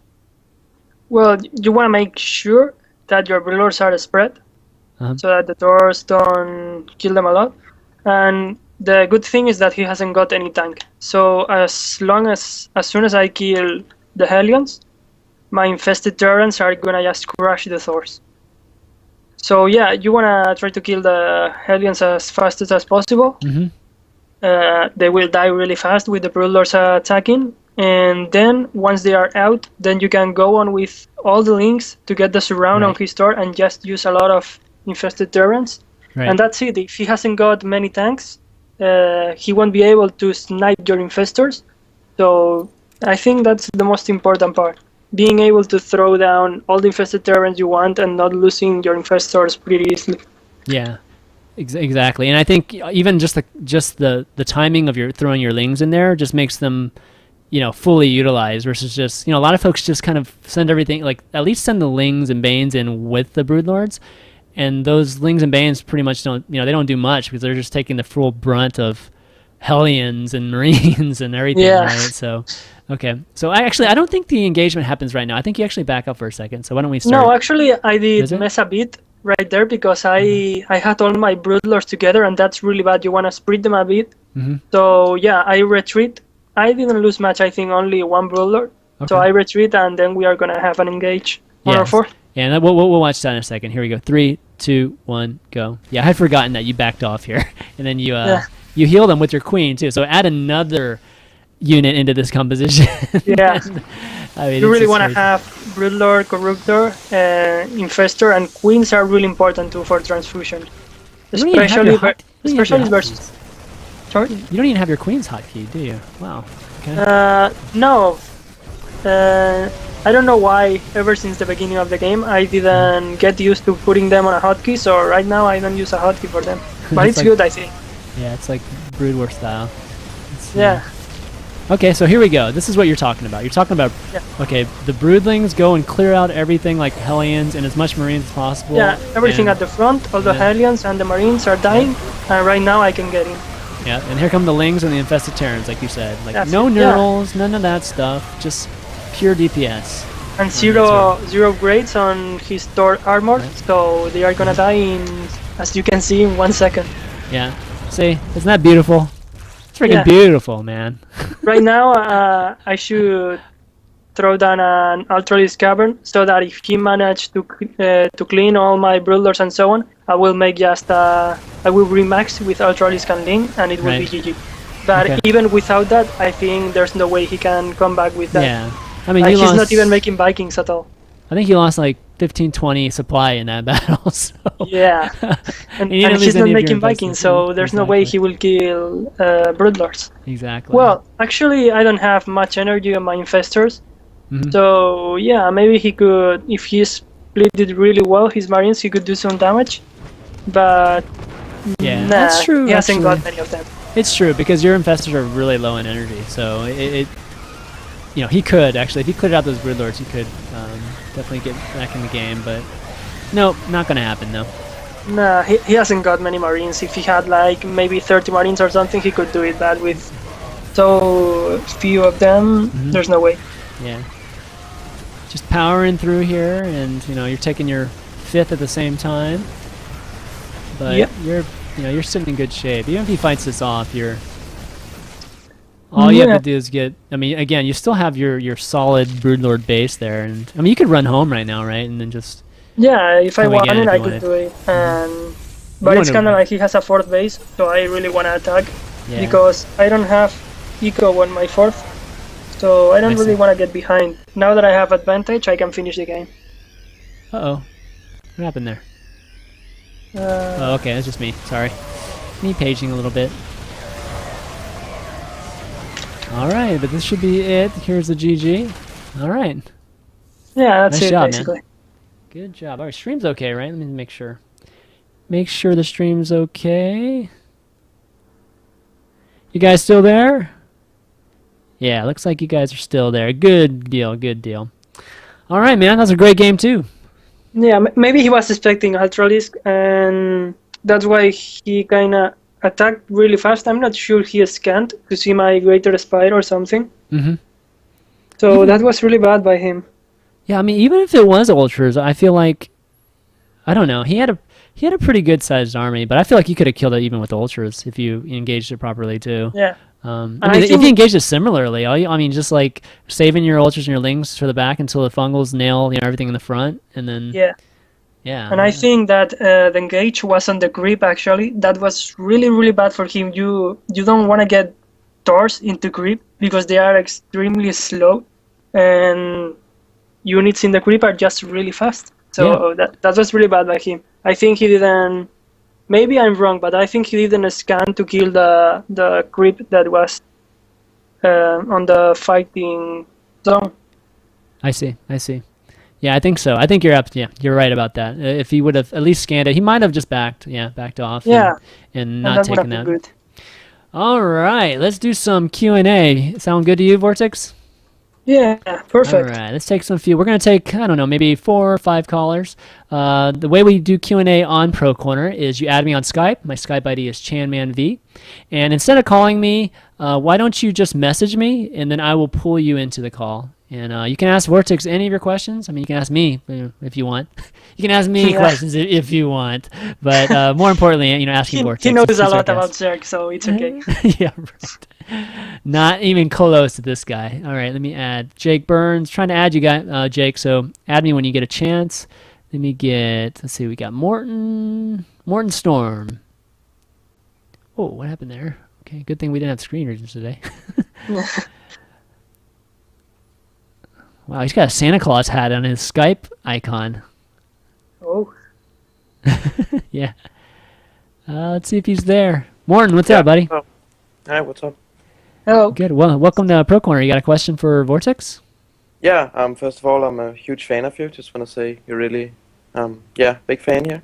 And I just want to thanks. ask, like, what do you think about two-base muter builds? Because I know they've been coming up, like recently a lot of people started to do them again versus Terran because they got so greedy with the, like, Banshee openings and 3 command centers. But do Yeah. you think that's just, they got used to that now and just aren't so greedy, or what do you think?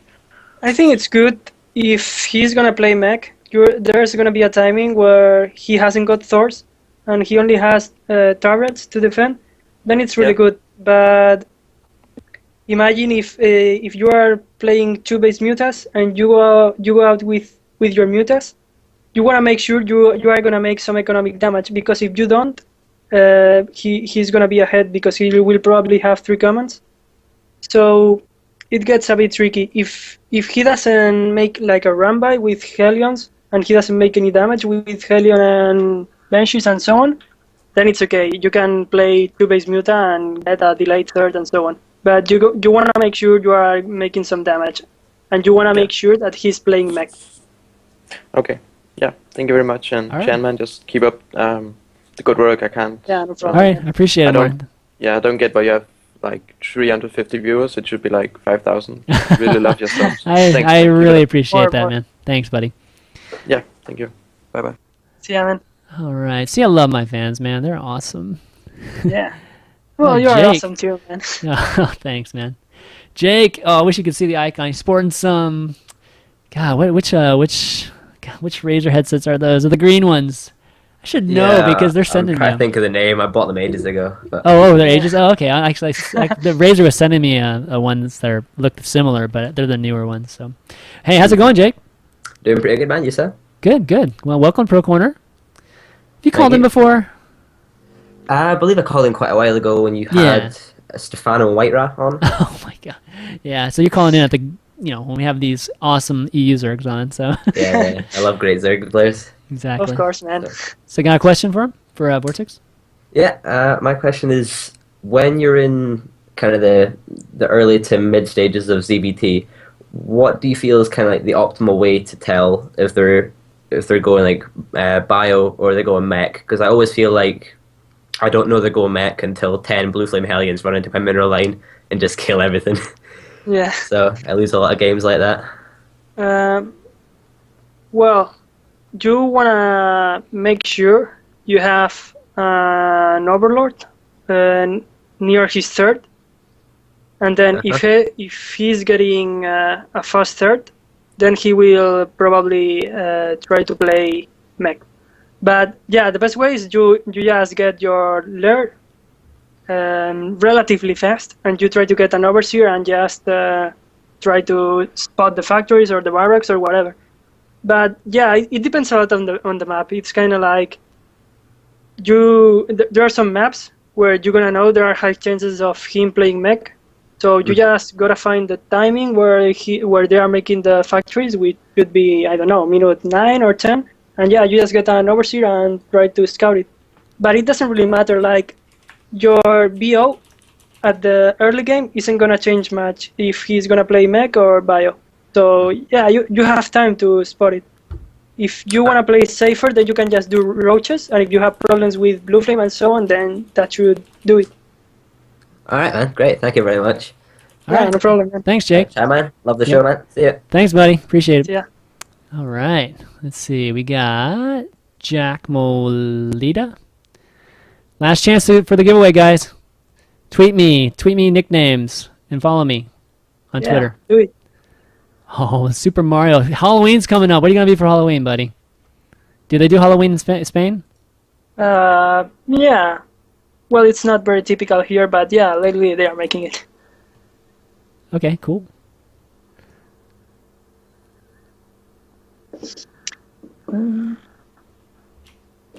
Looks like Jack is having a problem, sir. There you go. How's it going? Hey, how's it going?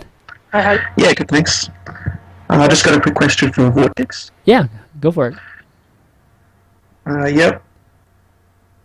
Oh, you can't hear me? Oh, we can hear you. No, we Yeah, can yeah, hear you. of course, of course. Yeah, make sure you turn off your stream, that you're hearing us on Skype and not the Oh, okay, stream. no worries. Yeah, that'll be good, because it's delayed. Yeah, sure. So I was wondering, with PVZ, is it good to go an 8 pool against Forge Fast Expand? What do you think about that? It depends a lot of the map. You can try 8 pool in maps like Entomb Valley or, well, Chaldarim, it's a bit old map. But yeah, on maps that have like a wide open and 4 bases instead of 2, you can try 8 pool, and even if you don't make any economical damage, as soon as you kill the Forge and the Pylon and he has to defend on his main, it's okay. You can do 8 pool, yeah. But on small maps, like Ohana and so on, I wouldn't recommend it because he will spot it on time to defend on his natural. Oh, okay. That makes sense. Yeah. All right, So thanks, yeah, guys. that's it. All Yeah, right. no problem. Thanks, Jack. Okay. Nice, simple question there. Yeah. All right, But a very important one Exactly. I mean, because it's sometimes always fun to mix you- it in. there- Yeah. Hi there. Hey, welcome to Pro Corner. Hi. Thanks. I was wondering, how did you feel having to go against your brother at WCS Europe? Did you guys have like a Good bro question. talk before the game? Oh, Good we are really question. used to playing together. Like most people doesn't know, but it's like in every Spanish tournament we are playing, we are versus each other most of the time. So we are really used to it, and it's okay. In that case, it was really good because it was the loser bracket final. Maybe if I meet him on first round, it feels really bad. But yeah, at that point, it was good. Oh, okay. That's cool. Thanks for answering. Thanks for having me. Yeah, no problem. Thanks for the question. No problem. See ya. Yeah, I think that was the big question everybody was wondering. Yeah, they have made it a lot on the last months. Yeah, exactly. It's going to happen more often, man. These two Duran brothers running into each other. David, you there? Yes, I'm here. Hey, what's up, buddy? Oh, Yeah, I had a question for Vortex. I was wondering what events you're planning to attend, and if you're going to any overseas tournaments. sorry. What? Sorry. What did you say? I wasn't. Yeah, you broke up a little bit. When you... Oh, I'm sorry. Yeah, I think so. I was asking what events you're planning on attending, and if you're planning on attending any overseas events. Oh, well, I'm gonna go to WCS. It's gonna be on China, but I really want to go to an MLG, but I don't find time because I'm studying and so on. But yeah, next year I'm probably gonna go to one. So yeah, and there aren't many tournaments near right now. Yeah, it'd be But I'm awesome gonna- to see you over here, man. In Yeah, America. I'm gonna try to. We need some Spanish love in America. Yeah. All right, I'm David. looking forward to seeing you in the events, Vortex, and thanks for doing the show, Chan, man. Yeah, no problem. Thanks for the question, David. Okay, Yeah. last one, guys. We got Jose. Maybe a Spanish question here. Jose M. Yeah, Jose.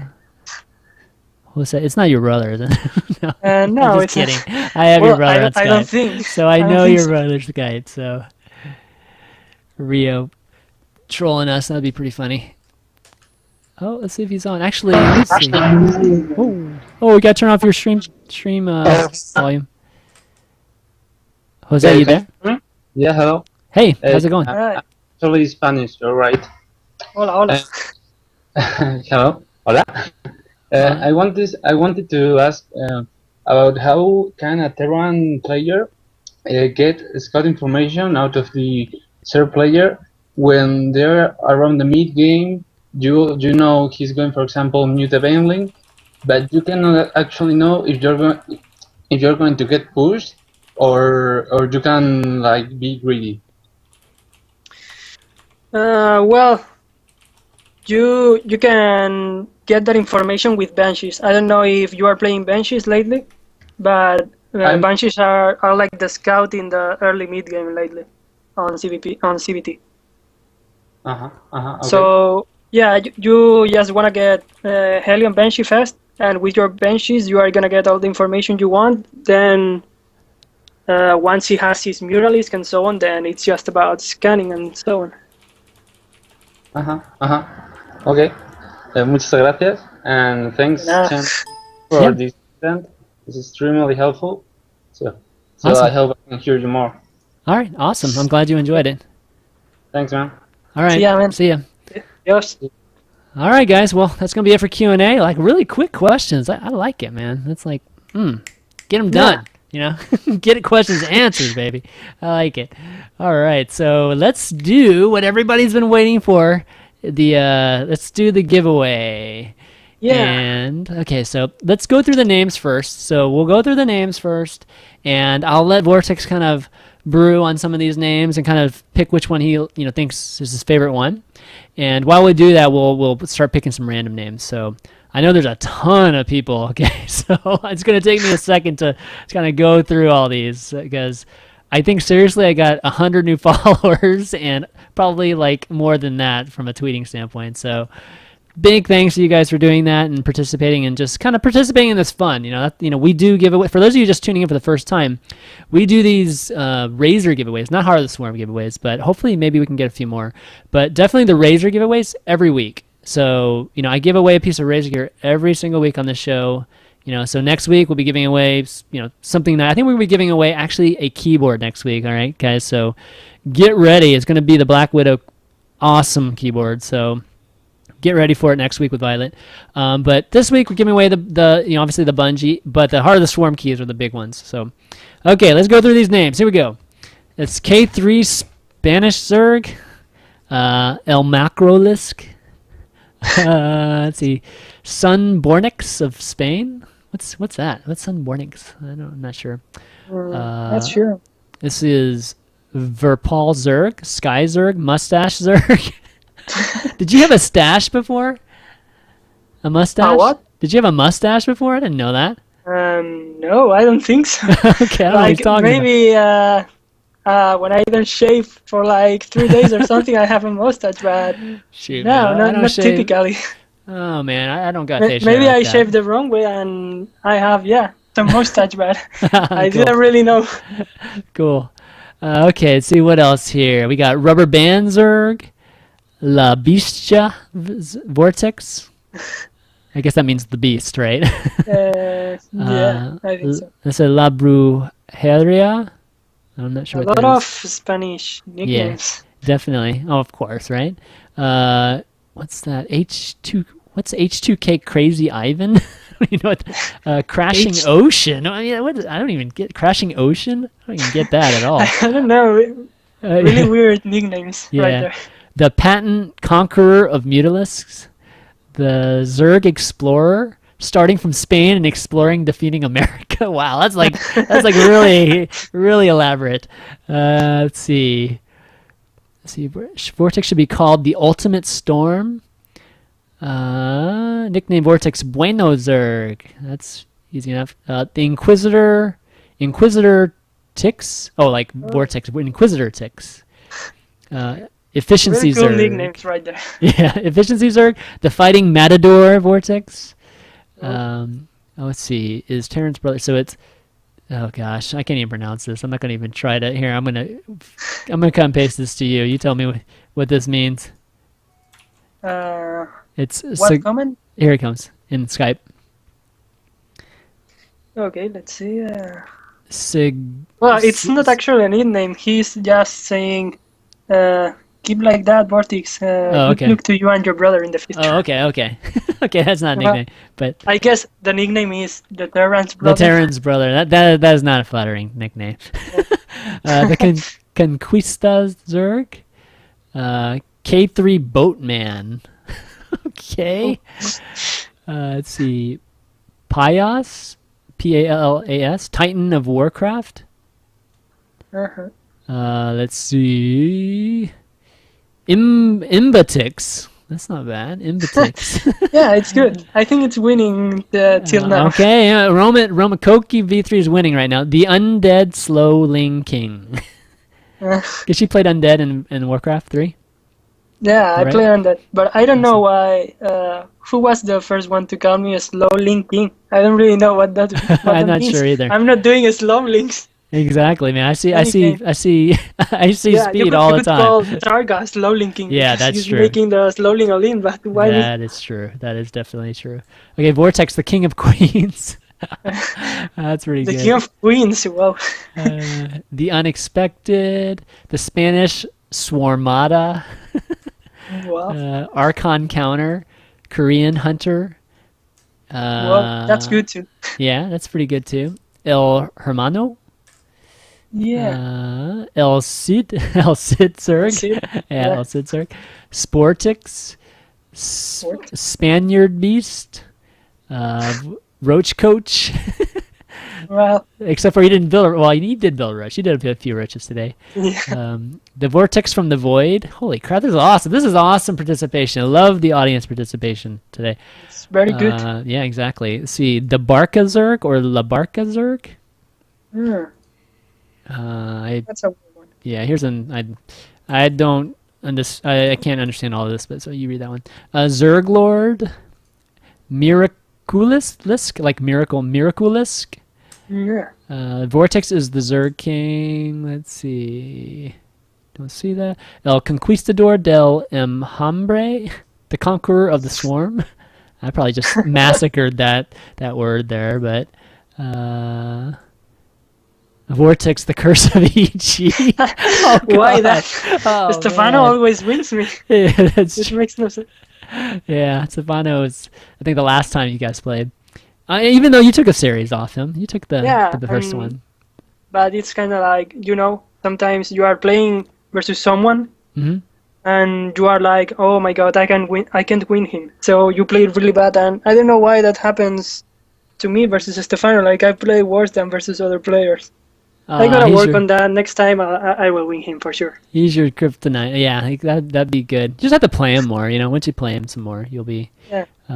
Let's see, Mohawk Zerg, the Conquistador, the muted Roach Drop. That's not very. Bull You're a Zerg. roach drop?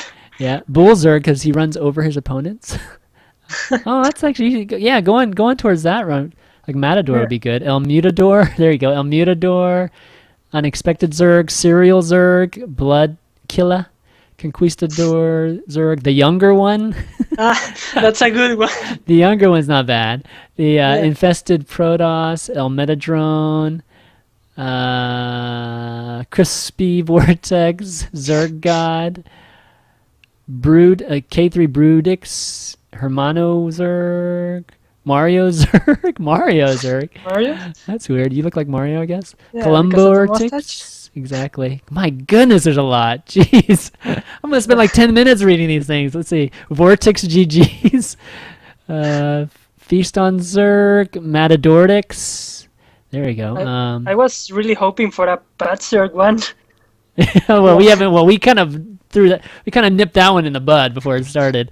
See, Creeptix, the Creep Assassin, Muffin Ship, Vitamin Vortex. Vitamin Vortex. Oh my goodness. You taking notes, Jose? Some of these, Grand Inquisitor, Spaniard, El Capitan. I'm between the younger one and Imbatic. Okay, so which one? Imbatic and which one? Imbatix and let's see. The younger one and Imbatix. Okay, the younger one and Imbatix. Okay, I'm going to let you think about those two for a second because one of those folks will win a Heart of the Swarm key. Yeah. As for everybody else, all right, we just got some new ones too. As for one more. Oh gosh, okay, two more names here. The Gangnam Style Sling. Oh, that's really good too. Okay, the Gangnam Style Sling and Chupacabra. Really, chupacabra? Yeah, the chupacabra is one of them. Oh, I'm gonna go with that for sure, man. Okay, Okay, gonna go with chupacabra. Okay, Yeah. man, good one, Dante, coming in with the I last. don't know second. who said that, but it's great. I mean, I used to have that nickname on Warcraft 3, but I don't think anyone knows about that, and it's really funny. Yeah, exactly. Exactly. Okay, Chupacabra's the winner, so we're just going to go with that first. And the winner is okay. Hold on. Let me get my drum roll. Drum roll. I always forget the drum roll. It is Q Dante on Twitter. Let me type it here. Q Dante. All right, buddy, I'm going to add you on Twitter right now, and I want you to send me a direct message when you can. And I'll just basically need your email address, and once I get your email address, I can send it to Blizzard, and they will, they'll add you to the list. That's kind of how the keys work, by the way, guys. It's not like I'm going to send you this code, anything like that. It's basically I just tell those folks to add you on to the next batch, like your email. So, or not your email, your actual Battle.net email address. So that's kind of how it works. Okay, so that's the first key. Okay, we're going to give away the mouse munchie next. And I'm gonna ask you, Vortix, to pick a number between 1 and holy Jesus, man. There's like a million of these. Let's say, oh wow. Let's say 92. 92. 92. Holy crap, 92. It's by far the most, guys. Holy crap. I was gonna pick 93 because it's when I was born, but that's bad. No, let me think about it. 19. 19. All right. Somebody early on. Somebody that's been watching for most of the show. Good deal. Okay, let's see. Here we go. Okay. All right. 1, 2, 3, 4, 5, 6, 7, 8, 9, 10, 11, 12, 13, 14. I'm getting some of these mixed up. 15, 16, 17, 18, 19. Okay, you said 19, right? Yeah, 19. Okay, 19. Here we go. Drum roll again. Oh, no, that's not drum roll. Shoot, that's my other music. Okay. All right. Winner number 2 of a Razer mouse bungee, this bad boy right here, yeah, is this one. Oh, God. It's Cask Vision. It's Christian Cask. Here, let me type it in here. You are the brand new winner of this Razer mouse bungee. And again, I'm going to be adding you on Skype. Hopefully, I'll try to message you later, or why don't you just direct message me and remind me that it's the mouse bungee. Sorry, I'm having to do this while I'm like, it's hard for me to multitask right now. So okay, so that's congratulations to those 2 folks, and then we're gonna have one more winner, and I'm gonna have you again, Vortix, picking a random person from 1 and 92.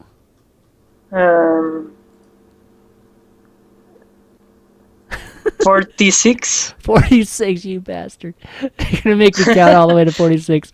Okay, here we go. I'm gonna count backwards. 1, 2, 3, 4, 5, 6, 7. Okay, 20, 25, 35. All right. Okay, here we go.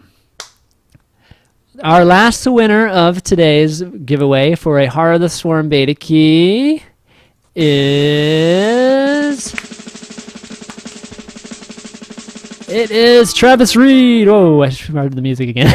Travis Reed at Hope Fails. Here, let me type it in here. There you go. Yeah, that's you, buddy. You actually win you win the last Heart of the Swarm beta key. Again, I'm going to add you on Twitter, and send me your email address so I can let the great folks at Blizzard know to add you into the next Heart of the Swarm. I think he's saying he has. Oh, you already have it? Ah, okay. Well, you got to pick a different person then. Shoot. 50. 50. Okay, so 4 after that. Okay, so number 4. Here we go again. Winner of the last Heart of the Swarm is Peter Clement. P. Clement 94. P. Clement 94. Oh man, that's kind of rough luck for Hope Fails, man. He should have been the second one. That sucks. But I appreciate your honesty, buddy. Well, I guess getting double Heartless Swarm doesn't really help either. So, but I Yeah. appreciate you pointing that out, so we can get another lucky winner. Peter, I just added you. Just message me later. Your BattleNet account. It's really bad that winners are not in the chat. Yeah, exactly. Well, P. Clement totally has it. Come on, guys, man. Everybody's like, well, okay. Here's the deal, guys. If he still has it, then we will be giving it away again next show. I actually have one last thing I wanted to mention to you guys is I actually do have one last beta key, but I wanted to give it away to one of my subscribers. Guys that subscribe to that Twitch channel right down low, the little subscribe button, and I'll just tell you right now. Right now, I only have one subscriber, so he is getting the beta key by next week. If we don't have any more subscribers, otherwise I will randomly draw from the subscribers and let you guys know. But right now, he is set to get the beta key, and hopefully, you guys will maybe subscribe and help out the show. Just help out with just any of the little expenses. Obviously, supporting the show and help out with any little expenses I have with the show, like mailing these giveaways to you guys. The mailing fees cost a little bit, so so anyways, it's just stuff like that. So subscribe. That will get you a chance for Heartless Swarm Key 2. I'm gonna see if I can get some more beta keys from the great folks at Blizzard, but I greatly appreciate just the ones that they've given us so far. So if they don't, then that's perfectly fine too. But all right, I'm gonna round out the show, and Vortex, awesome having you on today. I think you did an amazing job, and hopefully you had some fun. yeah, thank you so much. It was amazing. I hope to come maybe some other day. Yeah, absolutely. You're always welcome on the show, and we'll definitely figure out another time for you to come on, and hopefully get your brother on too, because Terrans are that would be nice. impossible. Oh my God, it's impossible to get Terrans on the show. So I could really use They are too Pedro on the busy show. whining about Zerg. Yeah, exactly. But that'd be awesome. But yeah, so big thanks to you, buddy, and any other folks that have shows watching this. Hopefully you will. Oh man, that sounds like that's gonna be. Hold on a second.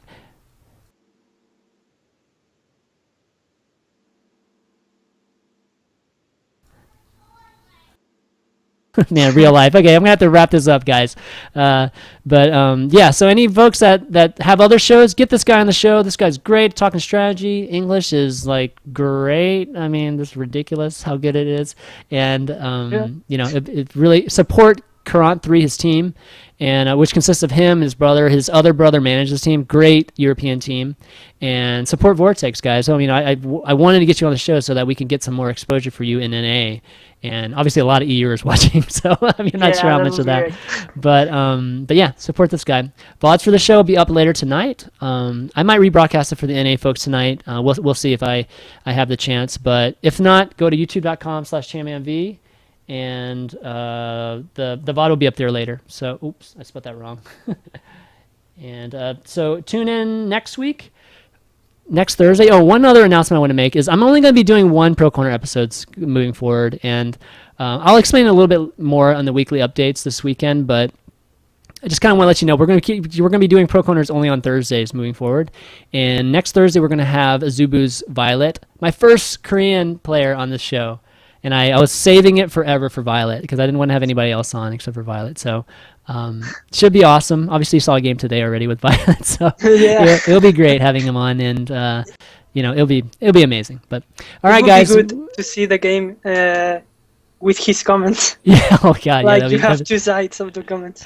Yeah, that'd be pretty funny. Exactly. But all right, guys, that's gonna be it for this week. We'll see you later. Peace. See ya.